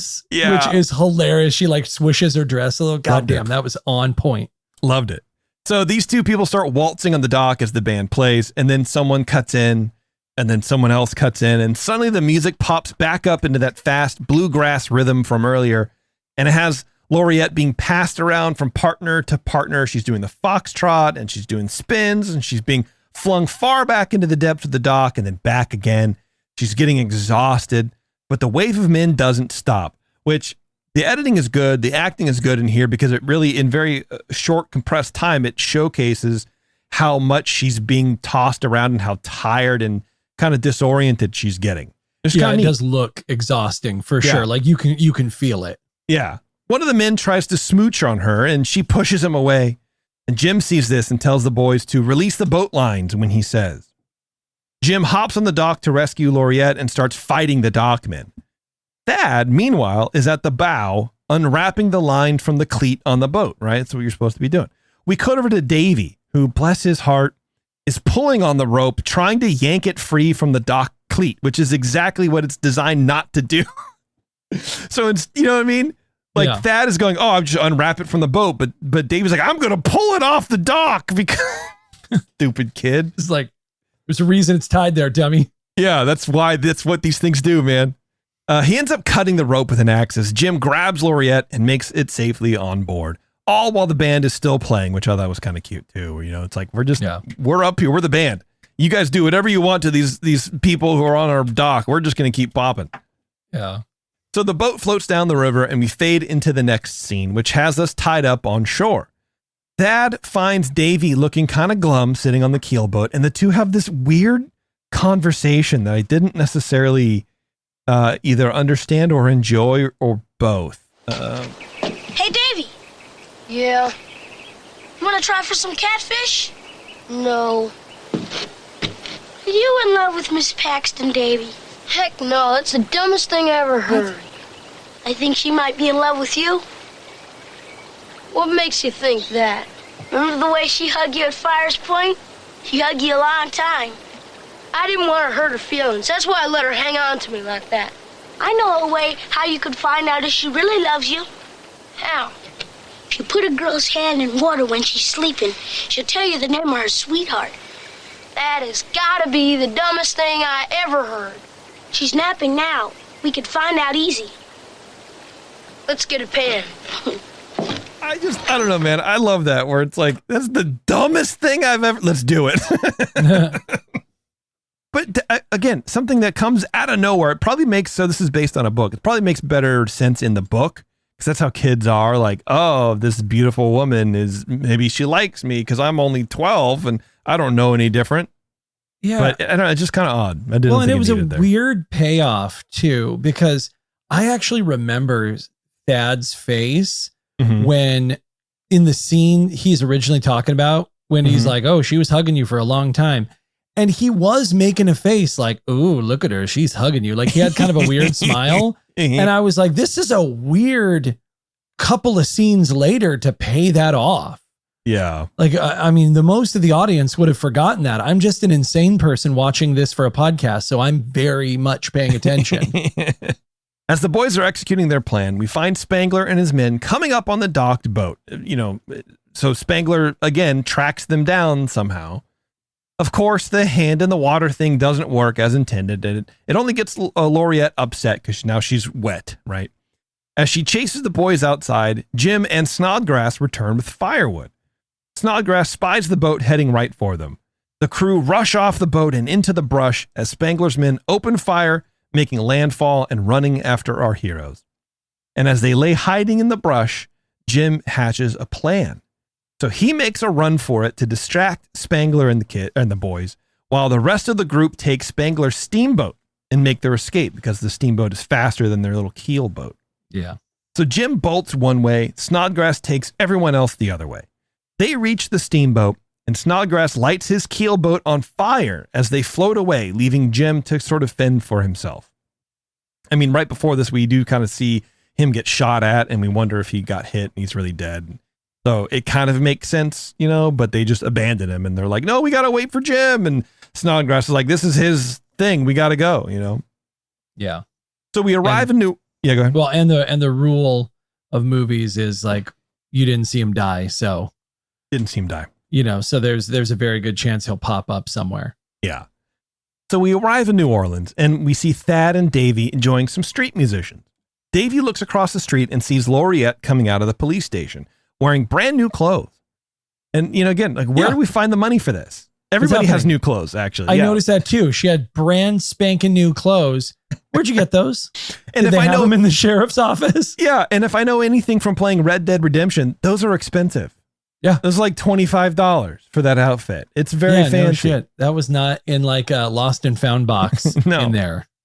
Yeah. Snodgrass is not like, I happen to have some on trading. Well, yeah, like in that one tiny bag. I have something to say about that too. He wasn't wearing the suit he's wearing in the next scene. Mm-hmm. And yet he threw one tiny bag from his keelboat onto the steamer. Well, look, man. And he's got a whole goddamn like linen suit, like brand spanking. And he's a big fella. He's a big dude. So Absolutely. There's a lot of material there. Yeah. So where'd he get that too? So Davy and Lauriette share a moment, and she shakes her head no. So I'm assuming she went there to find out maybe if there was any news on Jim. I don't know. Snodgrass hatches a plan to ditch Spangler by making him think they took the train, but we really find them climbing into a boat on their way to Tampa. Very tricky stuff. With the help from a local guide, the group board a canoe and they hit the Everglades. Now, Lauriette's disdain for the guide is on full display. She's taking little snide shots at him this whole way and remarks to Davy that she just doesn't trust him, which is very rude because he's sitting right behind her. He can hear her tell Davy that she doesn't trust him, but whatever. We're pushing along through the swamp. The guide says they need to make a left up ahead. Snodgrass says, well, if they're going to go south, they should keep going. The guide says, oh, well, the path plugs up about a mile ahead, so they need to turn left here. Fair enough. Then he gets a grin on his face, Matt. What a troublemaker this is going to be. Yeah. After making the turn, their guide wants to stop for water. And as they do, who should appear in front of them but Spangler and his men? So again, Spangler is a bloodhound, but also he knew that Snodgrass would try to trick him going to the train station and then really be going to the whatever. So they got there ahead of time to the Everglades. They found the exact guide that they had planned on using before they even got there to choose him. In New Orleans, by the way. Yeah, which is a big city. Yeah. He's the only one. And then got him to go down the other path and drop them off right in front of him. Yes. This guy is good. He's good, man. Turns out Lauriette was right to not trust this guy. Spangler demands the map from Davy, who finally says, oh, yeah, I lost it. I don't have it. But he does say that he remembers where it is. He remembers where the treasure is. It's Timbuktu. Being a smartass. Spangler absolutely cracks Davy and falls down. Just smashes this kid in the face, knocks his boy down. Yeah, and I'm glad he did it. Me I'm too. glad. He kind of deserved it. Someone needed to. Spangler tells Davy to tell him where the treasure is, or he'll have to start doing something unpleasant. And Davy refuses. He made a blood oath to Thad. I mean, what are you going to do? All seems hopeless until Snodgrass presents Spangler with a map of his own, copied from Davy's drawing that he made for Jim. It was sewn into Snodgrass's bandana, which I thought it was kind of clever, actually. I thought that was very cool because you see him working on that in the background of a different scene, but you can't see what he's doing. He's just doing boring, basic needlepoint like some women do in bars now. Like they'll just be crocheting. Yeah. That's awesome. You know, and so that I thought that was such an interesting callback because you see him back there just doing needlepoint, and you're like, okay, he's just idle, and he likes a lot of things. Right. So this makes sense that this is just some goofy thing he's doing. But he's been making a map this whole time. So cool. Yeah. But then I also wonder, like, was he going to burn the kids and like because he has a map of his own? Was he gonna turn on everybody? I don't know. He was going to give them Spike Spooge juice. I guess. And yes, put them out. So the map is sewn into his bandana, which is the one that we've seen him using this whole time. He's in the swamp to like wipe his face and his head with. So Spangler takes it from him. He reads it. He goes, "That's great." Tells his men to go take both boats, leaving everybody on land. And then as he exits the scene, he wipes his mouth with the very same handkerchief. It's just disgusting. Yeah. Look at this man's sweat in your mouth. Sweaty face. So now our group is stranded way out in the Florida Everglades with no boat and no way to get out. We fade out into the two boats leaving and come up on our heroes gathered around a smoking fire, absolutely buried in little cartoon mosquitoes. They're just little dots, right? But they're going, brrr, the mosquito buzz, right? Yeah. And it's cloudy. It's a cloud of mosquitoes. They're like choking on them. They're choking on them. Yeah. They're swinging wildly, trying to find peace in the smoke, but it's not helping very much.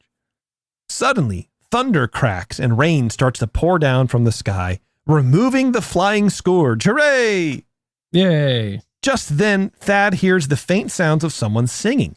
They run to the source of the song to find out that it's Jim, with a Seminole Indian guide rowing a canoe straight towards them. Everyone is happy, and after they catch Jim up with what happened, Jim says he thinks they can beat Spangler to the gold. Everyone loads into the canoe except for Jim and Laureate, who once more feels the need to yell at someone for no good reason. And it leads to this really weird forced exchange with like a non-consensual caress on the cheek, and it was odd. I didn't like it, but here it is. They know where it is. How much ahead are they? They left sometime this afternoon. Yeah, maybe we can beat them.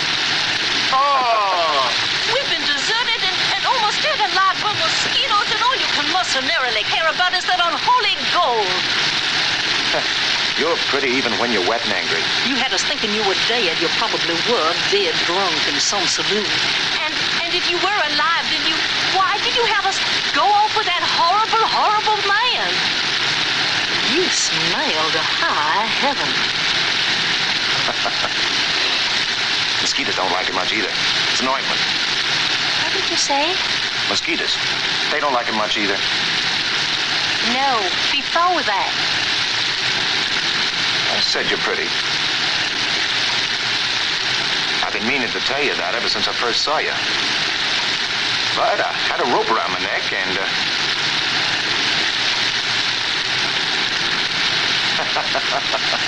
And they hug, and it's just weird. And I don't know, man.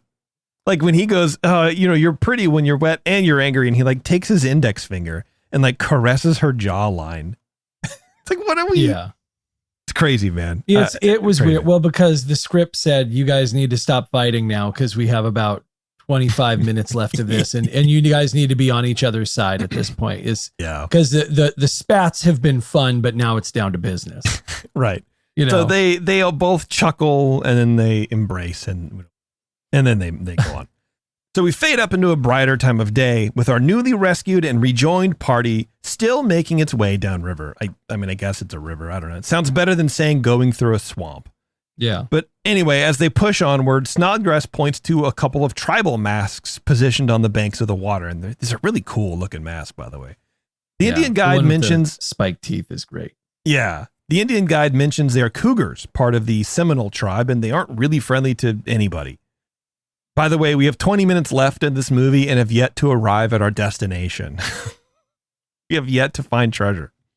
As we progress, I mean, at this point, I'm going, maybe the treasure is the friends we made along the way. Like I'm not. Feel that's what it's going to be. Yeah, like I'm not convinced that we're actually going to find physical treasure anymore. It's just the adventure. As we progress, we get some stock footage of birds taking off, flying about, and our party is looking around, watching them. And suddenly, it's very quiet, very still. Nobody hears a sound. Jim asks Charlie, the Indian guide, what he thinks, and his reply is hurricane. When questioned on it, he says, Charlie not wrong. Bird's not wrong. Okay, relax, Charlie. We're just wondering. They talk about staying on the boat versus going ashore when the hurricane hits, and Jim tells them that with any luck, they can beat the storm to the gold. And it's like, got to get back too, homie. What are you doing? What are you doing? Yeah. Well, wouldn't you know it, Matt, but we fade into a big thunder crash and a backdrop of gray and stormy skies.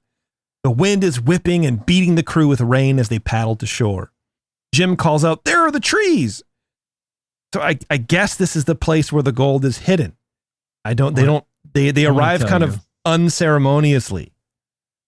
I watched this movie very late in the evening. And at this point, I think I might have been delirious because I did not know what I was watching anymore. Like, you're going to tell me you made this whole movie, you committed whatever the budget of this film is, we'll get into it. Yeah. And all of this time, and the scene of them going for the gold is going to be during this insane hurricane. It's lit by thunder cracks and like giant fans are blowing on these people and water's slashing everywhere. Like, you can barely tell what's going on. I can't understand a word they're saying. No. And so the key moment of actual treasure hunting is complete chaos.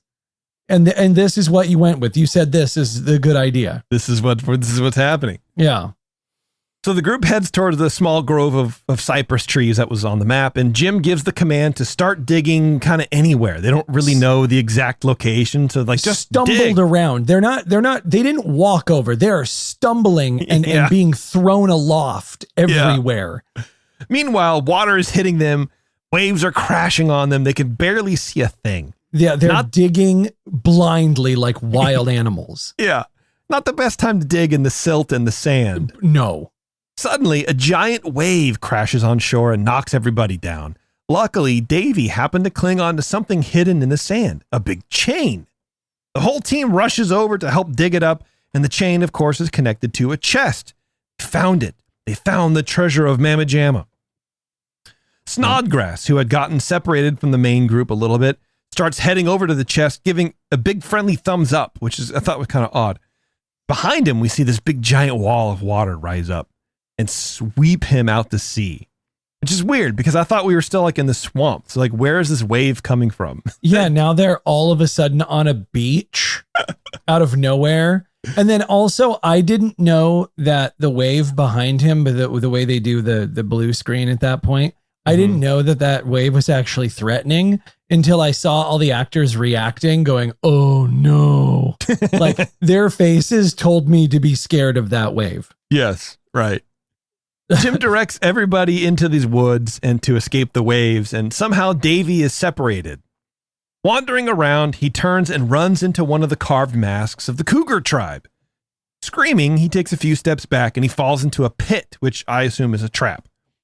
As he lands, he triggers some kind of contraption or steps on something. It was hard to tell. It's like a little wagon that flings forward at him, and on the contraption is a skeleton. Yes. The forward momentum shoots the skeleton at Davy and rolls off of him, and Davy screams once more, which is very understandable at this time. This all feels very Goonies, yeah. Yeah. Jim and the gang find Davy's... Well, okay, I wrote that weird. Jim and the gang find the hole that Davy is in. And Jim starts to lower everyone down into it. Charlie tells Jim that that's a chief's tomb, the chief of the Cougars' tomb. To which Jim replies, they'll be safer down there than they will up here with the hurricane. As they get comfortable, Charlie does a small ritual to, quote, calm the spirits, because apparently the skeleton that lunged at Davy was the chief, right? And this is a tomb.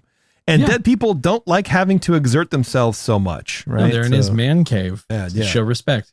Jim says that if the Cougars catch them in the tomb, they'll make slaves of them for the rest of their lives. And I just couldn't help but notice the camera cut right back to Thad right after Jim said that. Like, yeah, wouldn't that be terrible to just be made into slaves forever, Jim? What sort of people would ever enslave another group of people? Why, it's practically unheard of in modern times of the mid-1800s. There's somebody in the editing room is just like, and that's my opinion. There we go. So they survive the night, and when morning comes, we find Jim wandering the beach. Driftwood is everywhere, but no sign of Dr. Snodgrass. Jim returns to the woods to relay the bad news, and we get our first look at the treasure chest opened and glistening with loot, which we didn't even get to see that reveal. We didn't see the reveal of the chest open. There was no payoff at all. It was like suddenly it was open. Yeah, that was very annoying. They didn't do like an overhead shot of a grand opening. There was no sting of music. No celebration. No, hey, look at this. It was because we're now forced to celebrate the finding of the treasure with also reconciling the fact that our friend has died.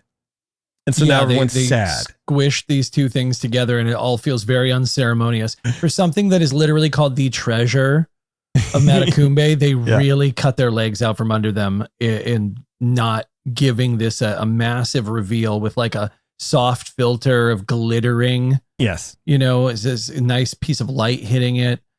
Also, remember at the beginning when Ben said, oh yeah, we were paid in gold because that's what we had at the time. Yeah. He didn't say we were paid in gold and a ton of necklaces. Every time there's treasure, it's always pearl necklaces also. Always. Yeah. There was there's like a knotted fist of different types of necklaces. Yeah. In there. Like they went to the prop department treasure, and they just grabbed a ton of crap and threw it in this thing. Everything. Suddenly Charlie comes bounding over to tell them that the Cougar Indians are coming. So everybody grabs the chest. The party rushes out of the woods and onto the beach, I guess to get back to the boat, only to run right into Spangler and his men. They tell Jim to drop the gold and leave, to which Jim negotiates the gold for safe passage. He's like, okay, we'll give it to you, but you got to let us leave and don't kill us. And Spangler's like, yeah, that's fine. And then Jim and Charlie grab the chest and then beat feet back into the woods for some, I didn't understand the negotiating part of that. Yeah, that they actually got to pick up the gold and move it somewhere. I assumed that they had to leave it literally right where they were. That's what I thought too. That's what they were supposed to do, but they didn't. So Spangler chases after them, of course, and the guys run deeper into the woods. And our heroes, Spangler chases after them, and as they run deeper into the woods after Jim and our heroes, they come across a clearing filled with carved masks, frames of huts probably wrecked from the storm, a couple of animal skulls. Off in the distance, Spangler sees the chest. It's just sitting out in the open. The men grin and they charge over to it, trampling everything in sight as they do. Spangler kneels down and opens the chest, and as he flips through its contents, we see our heroes holed up back in the chief's tomb, which is kind of right by the chest, and they're hiding. Spangler directs the men to take the treasure chest to the boats, and as they pick it up and begin their journey back to shore, an arrow strikes the chest. The Cougars have arrived. Yeah. Arrows strike the trees from all angles, and yet the men cannot see who is firing them. So everyone just starts shooting in all directions at once, pretty much aiming at nothing. One of the men panics and screams, "I'm getting out of here." And that starts a ripple effect of everyone else kind of splitting off too and going in different directions. He's like the smartest person there. Right. Spangler's calling everyone mean names, and when he realizes that no one's listening to him, he bends down to collect the chest by himself. Just then, a shot rings out and sends Spangler flying. He looks up and sees a Cougar Indian in a carved mask, handing a rifle to another man in a similar mask. All throughout the camp, as the rest of his men are fleeing, Cougar Indians pop up, all with this really sweet-looking tribal masks on. They're all colorful. They're fantastic. Yeah, they're all different, handmade. Very cool. They looked awesome, man. I wonder if they were true to what the Seminole Indians would be wearing. It just, I don't know. It would have been smart for me to look that up. I did not. Neither but did I. Yeah, that would have been cool. Yeah. Collecting the men, the Indians depart, eager to start breaking in their new squaws, their new slaves. We fade into the next scene where Jim and Charlie are loading the chest into the canoe, and they start talking about how to split up the treasure. When there, off in the distance, a full-figured man is walking along the shore. It's Snodgrass. He's alive. Oh, joyous ending. Oh, happy, happy times. Let's listen to the joy. All I want is enough to fix up Grassy. We'll split up the rest. That all right with you, Thad? Yeah. Snodgrass. Dr. Snodgrass! Dr. Snodgrass! Dr. Snodgrass! Doctor!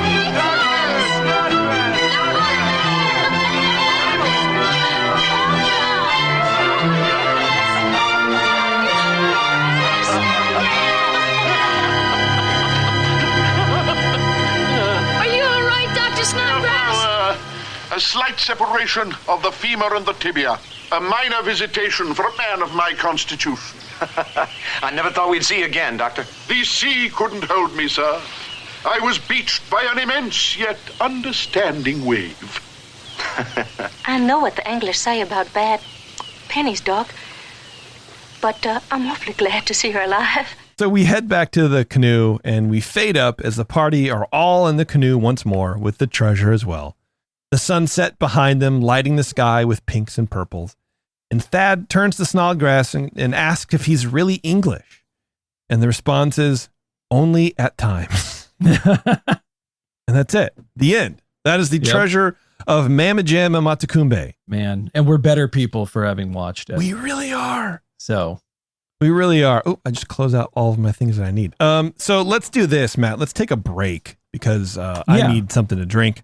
And then we'll come back and we'll get through some facts and talk a little bit about the movie that we just saw and who's in it. Yeah, we got some good stuff for a movie that I honestly had never heard of until we decided to do this podcast. Absolutely. All right, everyone, hang on real fast. It's Buena Vista Boys, and we're going to be right back.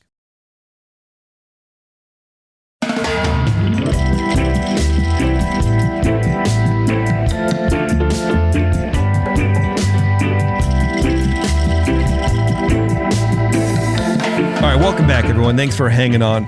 Before I throw it to Matt, I did have one fact about the KKK scene that I really wanted to cover, and I don't know why. I was looking up what burning crosses means, what it symbolizes, because I'm like, well, why would they? Here's why I got caught up on it, honestly, is because why are they lynching a white guy with a burning cross? I thought that was more of like had a more racial component rather than like a vengeance component, which is what the scene was about. Jim did something they didn't like. I didn't think that they would go through the whole process of burning a cross and doing this whole ceremony, for lack of a better term, without reason. So I was looking up why the burning cross is a thing. Okay. And what I learned is there were like two waves of Klan membership in the US. Like the first wave happened after the Civil War, and this movie takes place at that point, right? The first wave. That wave ended about early 1900s and then was kicked up after Birth of a Nation. Okay. Yeah. So like 1915 is considered the second wave of the KKK. So at this time in 1869, cross burning was not part of the KKK rituals and would not have been done. So that part of Klan lore was actually added in a story published in 1905. And that story, I forget the name, that was used as the source material to make Birth of a Nation on. And then Birth of a Nation kind of launched the second wave of the KKK. And that's when cross burning became a thing. It used to be an old Scottish ritual that was used for communication. So like when you wanted to call your clan. Oh, you get up on a mountain and do a thing. And and I didn't quite understand it because it was basically like the like guy a cell tower. Yeah. The Celtic Tower. Yeah. Oh, damn, brother. Boom. Yeah. So I guess like the guy who was writing this book got it confused. And so I guess what the Scots would do, they would light this cross on fire. Then they would put it out with like sacrificial animal blood. And then they would take that burnt cross through the towns. And then the people in the towns who were part of the clan would be like, oh, my clan needs me. I need to go get them or something like that. Yeah. But this guy took it and didn't understand it and then put it as like a terror. So it was used for communication, not terror. It's like a really early pager. Basically, yeah. We gotta go, okay, here we go. So I don't know why I thought that was interesting. The other thing I thought was, the other thing I found out was like the music that Davey and Thad and everybody are listening to in New Orleans, like that kind of Dixieland jazz music or whatever, that wouldn't have been played. It was like more later 1900s. I read that too. I'm glad that you said that. I didn't put it in my notes. I was going to mention it offhandedly, so I'm glad you did it. Yeah, they get to New Orleans and they're playing the New Orleans jazz like you'd hear in Disneyland. Yeah. That wouldn't have hit that area yet. Like that wouldn't have been made yet. Yeah. So anyway, that's all I got. Sorry to highlight the KKK a little bit, but I just thought it was weird. I don't know. I like knowing weird stuff. I like cautiously followed you into that. Like, yes, say more slowly. All right. Well, my section is called Facts, Fixers, Tidbits, and Elixirs. Oh, geez. I love it. So the Treasure of Matecumbe is a live-action adventure film based on the 1936 novel A Journey to Matecumbe, and it was written by Robert Louis Taylor. After college, Taylor became a journalist and won awards for reporting. In 1939, he became a writer at the New Yorker magazine, contributing biographical sketches, which is a term I've never heard, but I think it just means actual just bits of writing. Biography, I don't think it means actually sketching people's faces or anything. No. His work also appeared in the Saturday Evening Post and Reader's Digest. In 1949, the Saturday Evening Post commissioned a series of biographical sketches of W.C. Fields. He published them together as W.C. Fields, His Follies and Fortunes, which I bet is a great read. That guy was a maniac. Taylor continued to write fiction and biographies, including one on Winston Churchill. Yeah, if you look into it, he does have a lot of interesting mixes in what he's written, because he did a lot of biographies, but then he did like a lot of like fictional stories, but like some of them were kind of based on real things that he had looked into. Mm-hmm. So it's like, it was like a fictional writing based on real things that had happened. And so that's cool. Yeah. He had a good mix of writing going on. I'm sure he was an interesting person. Oh yeah. The film was released July 1st, 1976, during the bicentennial year of the United States, fitting its historical adventure theme.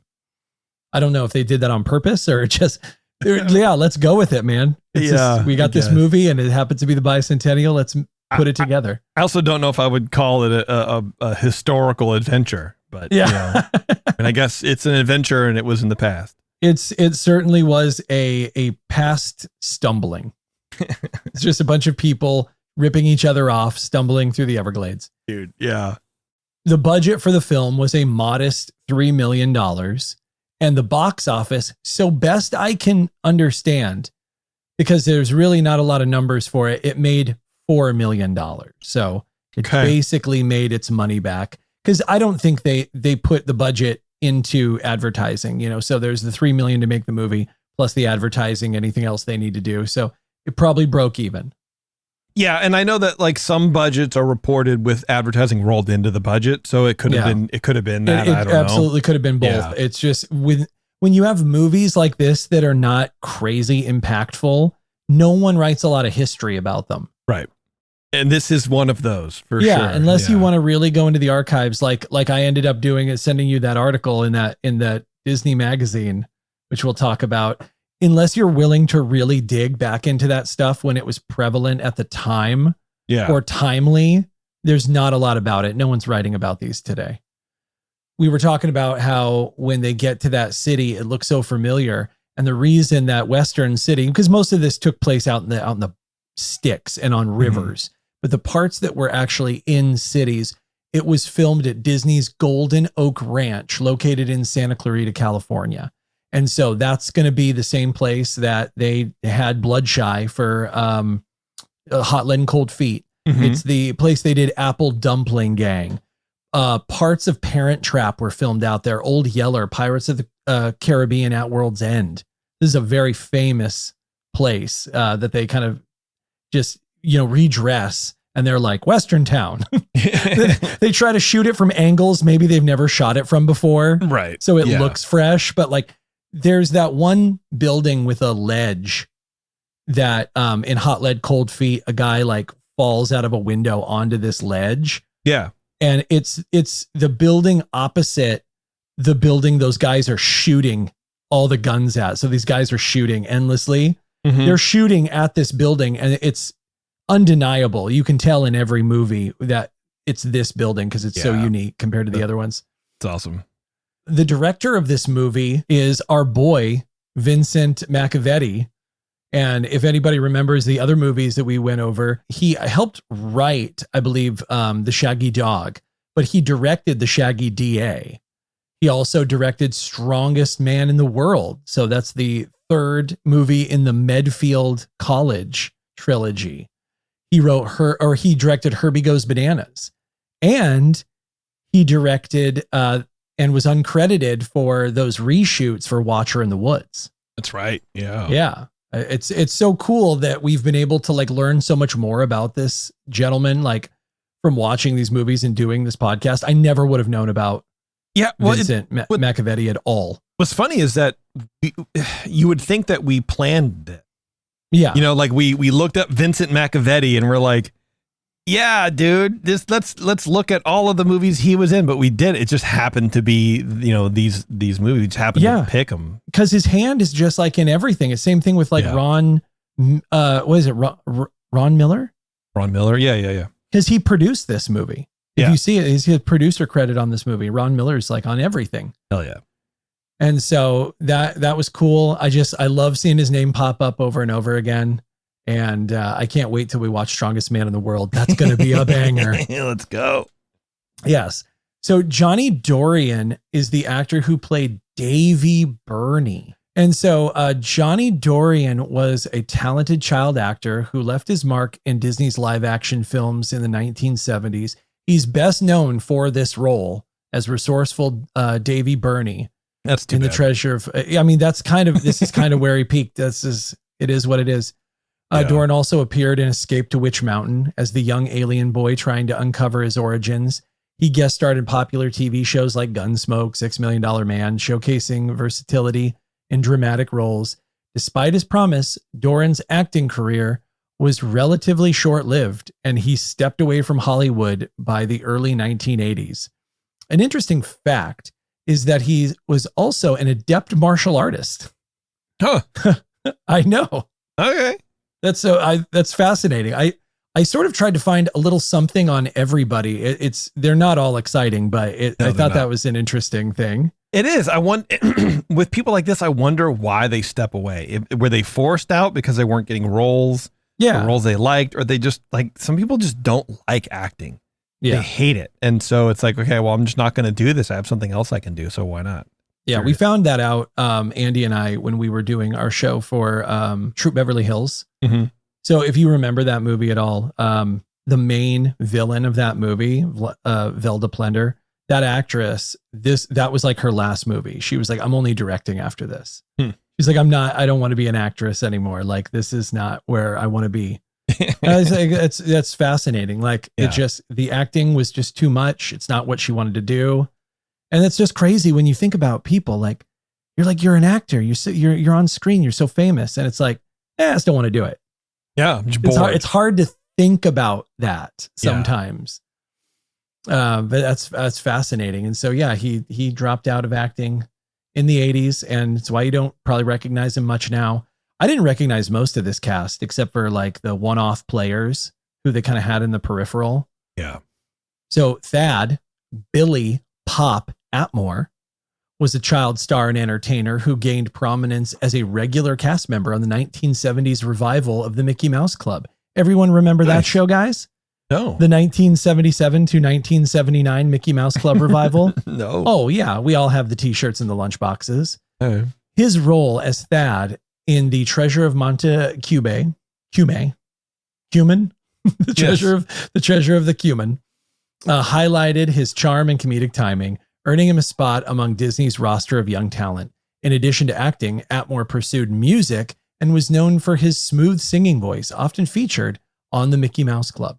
I love it. Good for him. Yeah. He actually was in at least one episode of Different Strokes as well. I was looking that up. And so he kind of did, I think, what a lot of those actors do, which is like, I'm going to be in one episode of like these different television shows. Yeah, it should make the circuit, man, in the 80s for sure. Yeah. A lot of people did that. And a lot of people in this movie did that. After a time in the spotlight, he transitioned into working behind the scenes in entertainment, including producing. A fun tidbit is that Atmore was nicknamed Pop because of his enthusiastic and energetic personality, which made him a fan favorite. Nice. Yeah. Joan, this mouthy Southern woman Hackett. She played Laureate Paxton. If we didn't say her last name, that's what it was. I didn't even know. I didn't know she had a last name. Yeah. But Joan Hackett was a critically acclaimed actress known for her elegance, wit, and deeply nuanced performance. Her role in The Treasure of Matecumbe as Laureate Paxton brought a blend of sophistication and humor to the film's adventurous narrative. Agreed. Hackett earned an Academy Award nomination for her performance in Only When I Laugh, 1981. Never saw it. Never heard of it. Never heard of it. Yeah. Showcasing her dramatic chops in a challenging role as a woman battling illness. Off-screen, Hackett was known for her love of animals and her sharp sense of humor, which often made her the life of Hollywood parties. Okay. Why love of animals? I want to meet someone who hates animals. Yeah. So like off screen, she was known for her hatred of absolutely every animal possible. She would rent seals to kick them in the face, throw puppies off Mulholland Drive. Interestingly, and I do think this is interesting, she was fiercely private and reportedly once canceled a Hollywood event because her pet rabbit seemed lonely. Okay. So she has a mental sort of issue. Yeah. Yes. Very much so. Yeah. And I honestly, again, usually I have like an eye for people, and I don't remember seeing this woman in anything, even television shows. I don't remember ever seeing her. This feels like the first time I've ever seen this actress is for this movie. Robert Foxworth played Jim Burney, handsome Jim Burney, who looked like he was the actor from, what is that? Where he has the superhero costume, Greatest American Hero. Oh yeah. God, I love that. I love that movie or that show. Yeah. The man of 10,000 faces, Robert Foxworth. He was a versatile actor whose career encompassed film, television, stage performances, best remembered for his starring role as the suave and ambitious Chase Goy Birdie in the long-running soap opera Falcon Crest. Oh yeah. Oh yeah, for sure. Oh, that old chestnut. Yeah, everyone knows that, man. All the millennials are like, oh yeah, Falcon Crest, dude. Yeah, absolutely. Get it on Laserdisc. Foxworth's portrayal of Jim Burney in The Treasure of Matecumbe added a heroic edge to the story. I suppose so. He was also a prolific voice actor, lending his commanding voice to the Transformers film Ratchet, which, if nobody knows who Ratchet is, he's the white and red one that is usually portrayed as like a medic. Okay. But now that I'm reading it. Yeah, in all the movies. In all like the Transformers I'm literally movies. Now hearing it in my head. It's wild. Outside of acting, Foxworth was known for his advocacy of progressive political causes and once turned down a major role in Dynasty to avoid being typecast as a villain. A fun fact, Foxworth married fellow actress Elizabeth Montgomery from Bewitched after years of friendship, making them a Hollywood power couple. Nice. Good score, Jim. I know. Tinkle, tinkle, tink. All right. This is our boy. Our boy, Dr. Snodgrass, Peter Ustinov. Peter Ustinov was a celebrated British actor, writer, and director, winning 2 Academy Awards for Best Supporting Actor in Spartacus and in Topkapi. Okay. I said, that's right. Topkapi. Here we go. Topkapi. His portrayal of the eccentric Dr. Snodgrass in Treasure of Matecumbe added humor and depth, showing off his unparalleled ability to balance comedy and drama. Ustinov was a man of many talents, fluent in multiple languages, and also served as a UNICEF Goodwill Ambassador for decades. Man. Wow, what a good guy. What? I know, it's wild. Yeah. In addition to acting, he penned several novels, plays, and screenplays, further cementing his legacy as a Renaissance man. So that's kind of interesting to me because his character of Dr. Snodgrass was telling Thad, learn everything you can. Yeah, take your money and don't buy a piece of land, buy education. Yeah. Yeah, learn stuff. I think that's so cool that they sort of wove his real life talents into that character. A humorous piece of trivia, Ustinov famously joked about his aristocratic look, saying, I look like my own great-grandfather. Okay. I wanted to read this. I had found a Disney magazine, and there's a section. It was Disney Channel magazine from 1987, and there was a section called Disney Beat, and it just happened to talk about Robert Foxworth and Peter Ustinov.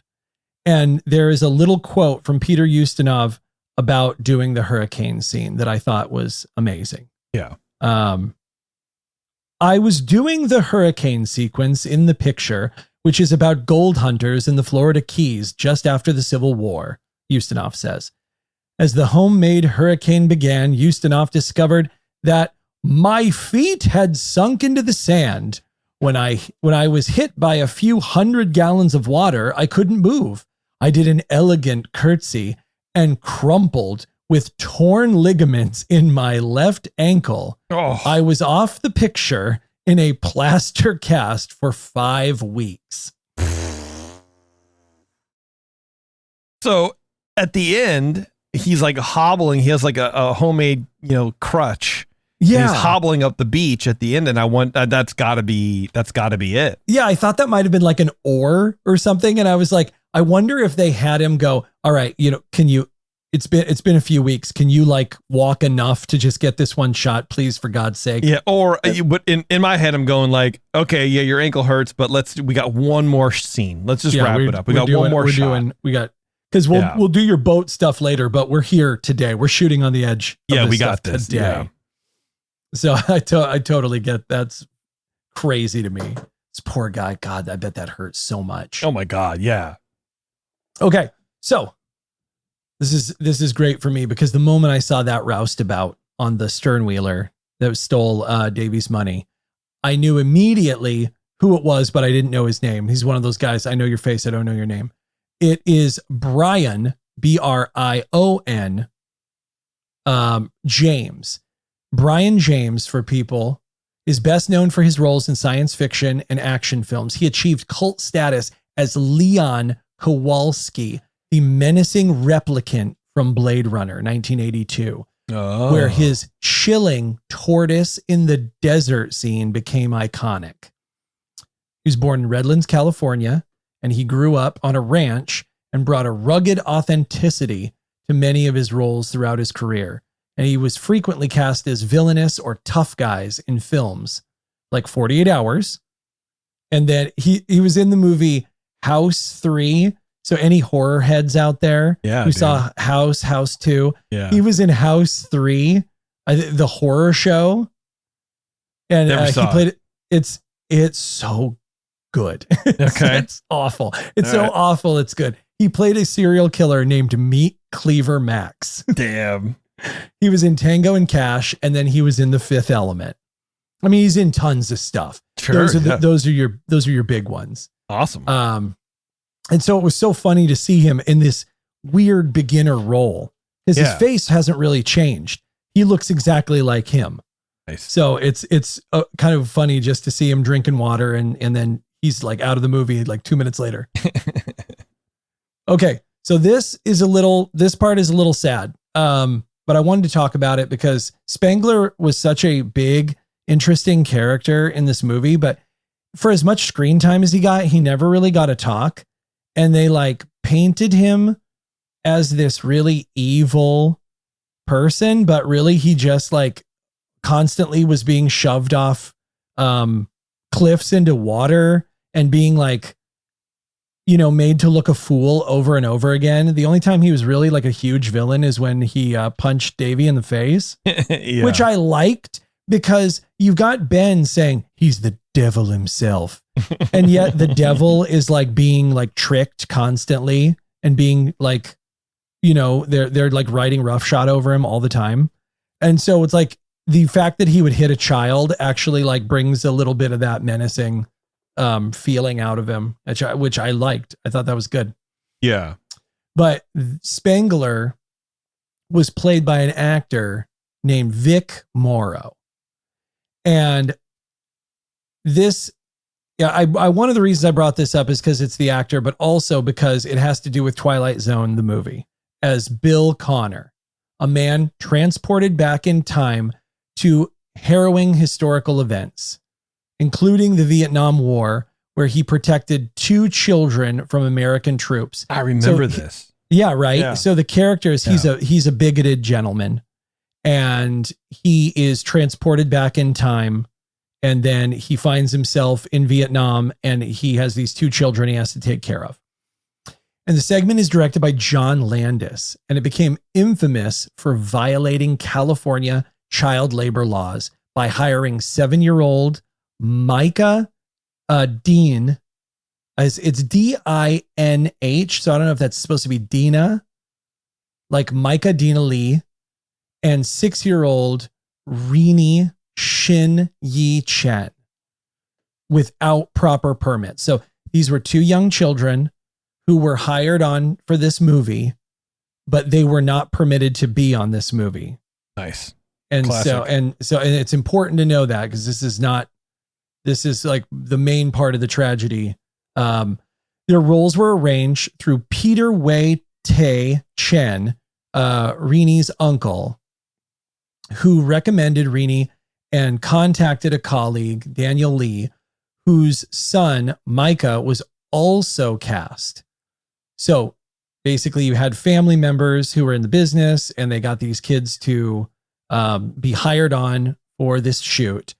The parents, unaware of the dangerous conditions, were paid under the table to circumvent state laws prohibiting children from working at night. Cool. So again, it kind of bugs me, because I like John Landis, and it really bothers me that he would participate in any of this. It honestly, when you read what happened, it's like all of this could have been avoided, and it kind of makes you hate all the people involved in show business. Yeah.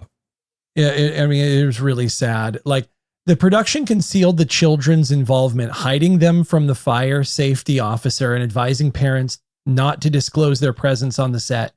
The scene was filmed in Indian Dunes, a movie ranch in Santa Clarita, California, chosen for its versatility and ability to replicate global landscapes, including Vietnam. The sequence required Morrow's character to carry children across a river while being pursued by a helicopter piloted by Vietnam veteran Dorsey Wingo. Positioned 25 feet above the ground, the helicopter hovered near a mortar effect intended to create dramatic explosions. So if anybody understands what a mortar is, it's kind of a large device that goes off and shoots big explosions into the air, and it's used in sets. I mean, they kind of do miniature mortars for like fireworks shows, but these are just large pyrotechnics. That's basically what there is. These big pyrotechnics to make it look like there's a battle going on.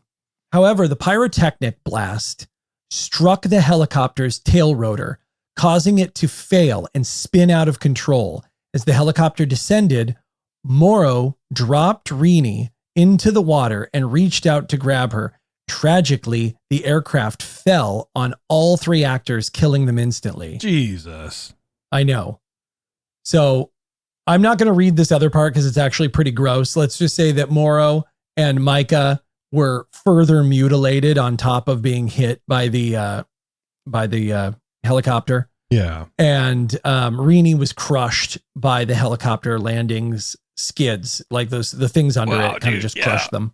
That's the crazy, accident dude. exposed severe safety oversights, with concerns for crew members about the pyrotechnics going unaddressed.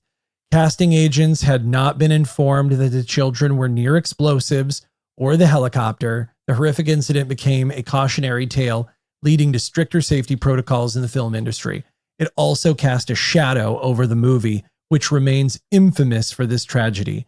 As Vic Morrow was waiting for the film, or waiting to film what would turn out to be the scene that killed him, he allegedly said to a production assistant, "I must be out of my mind to be doing this.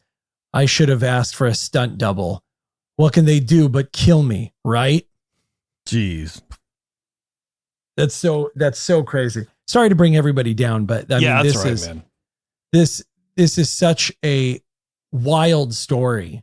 Yeah, you got to talk about it for sure.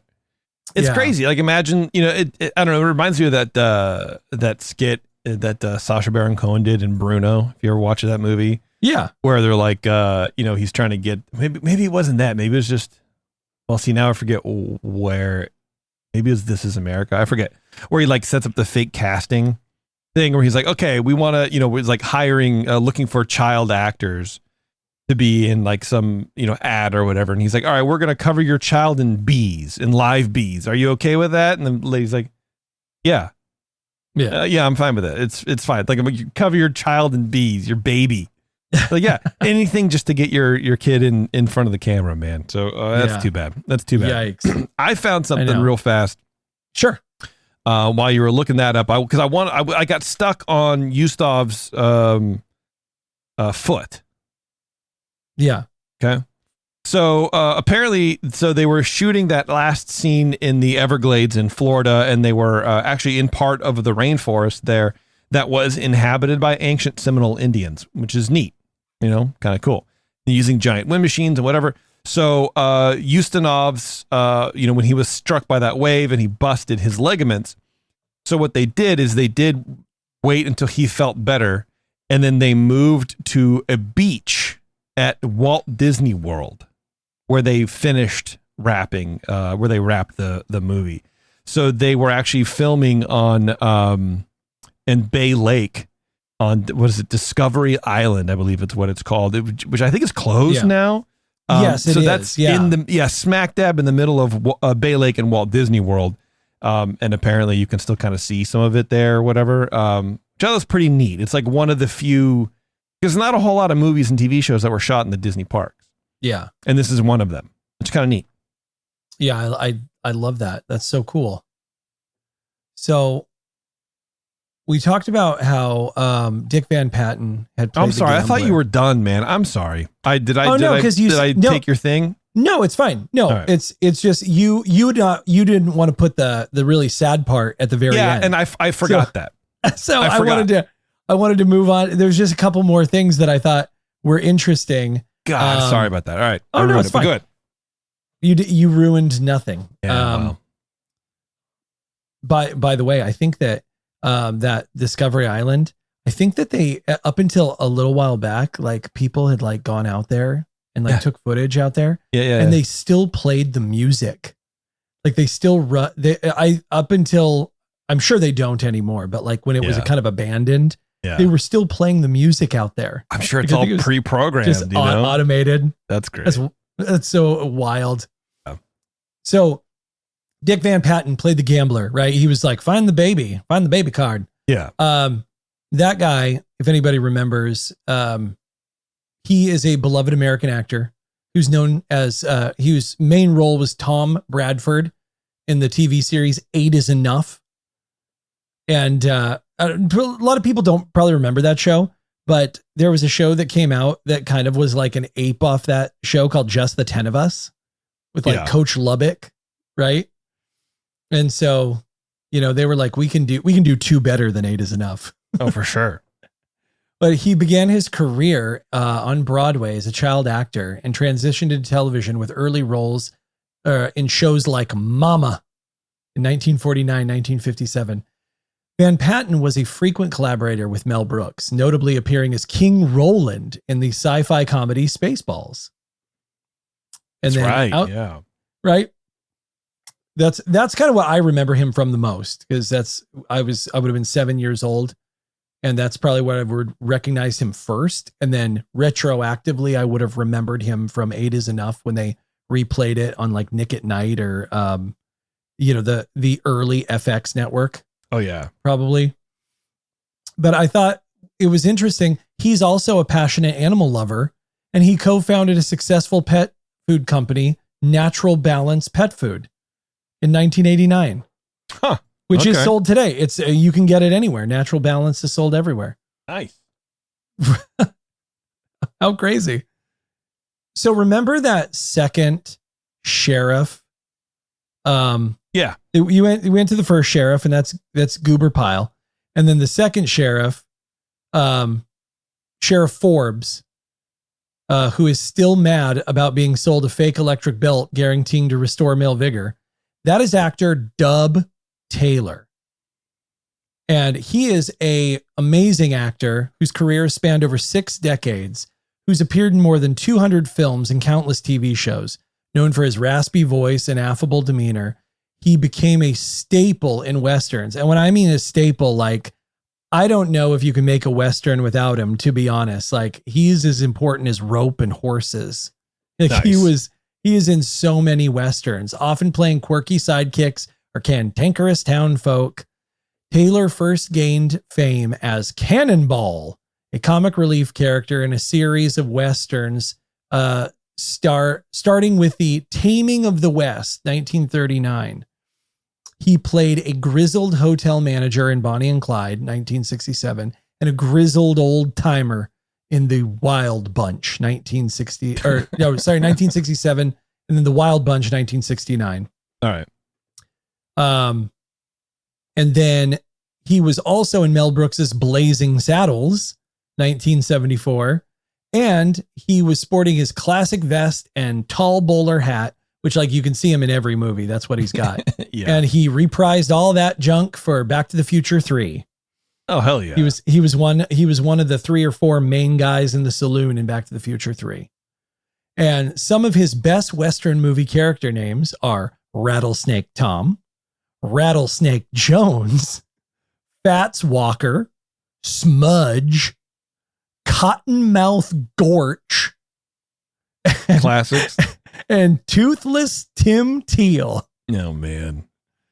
Funny bit of trivia about Dub was he was a skilled xylophone player, which helped him land his first role in You Can't Take It With You, 1938. Damn. I know.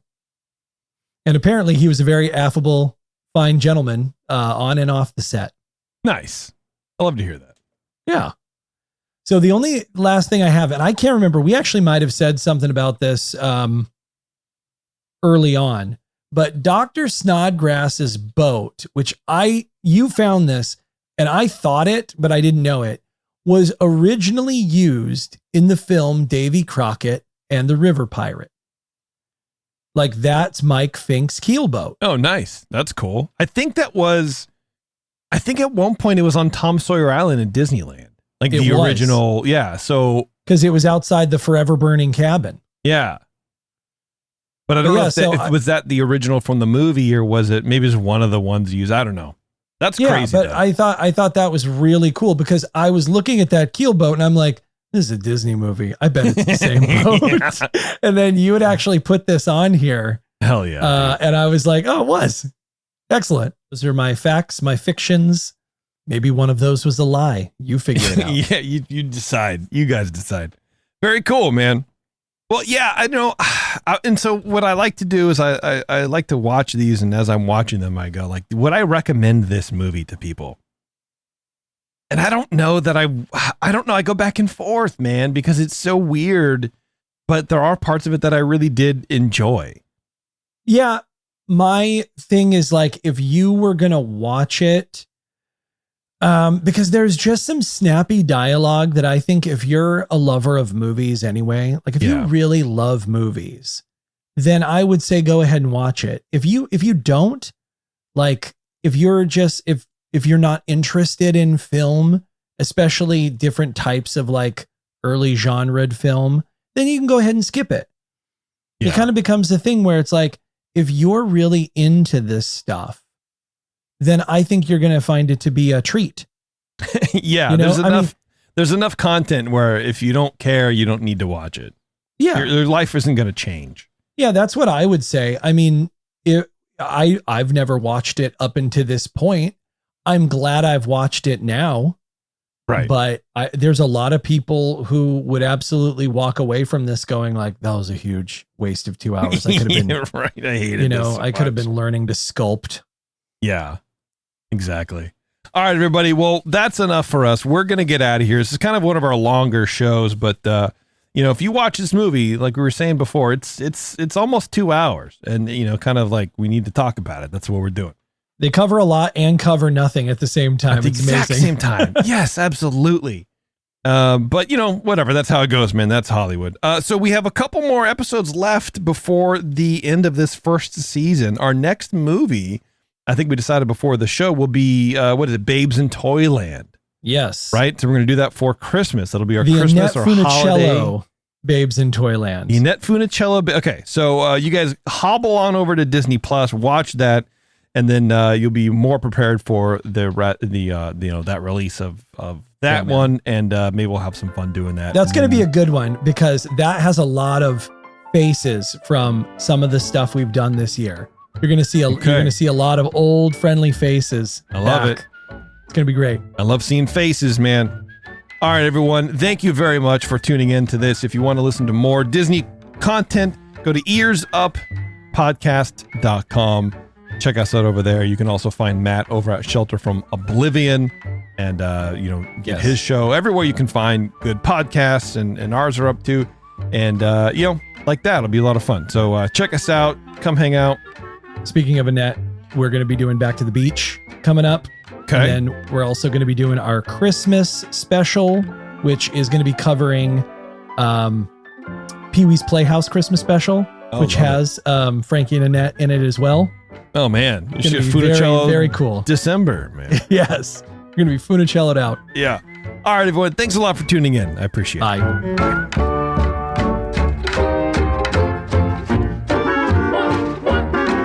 Elixir of swamp root. Funnel.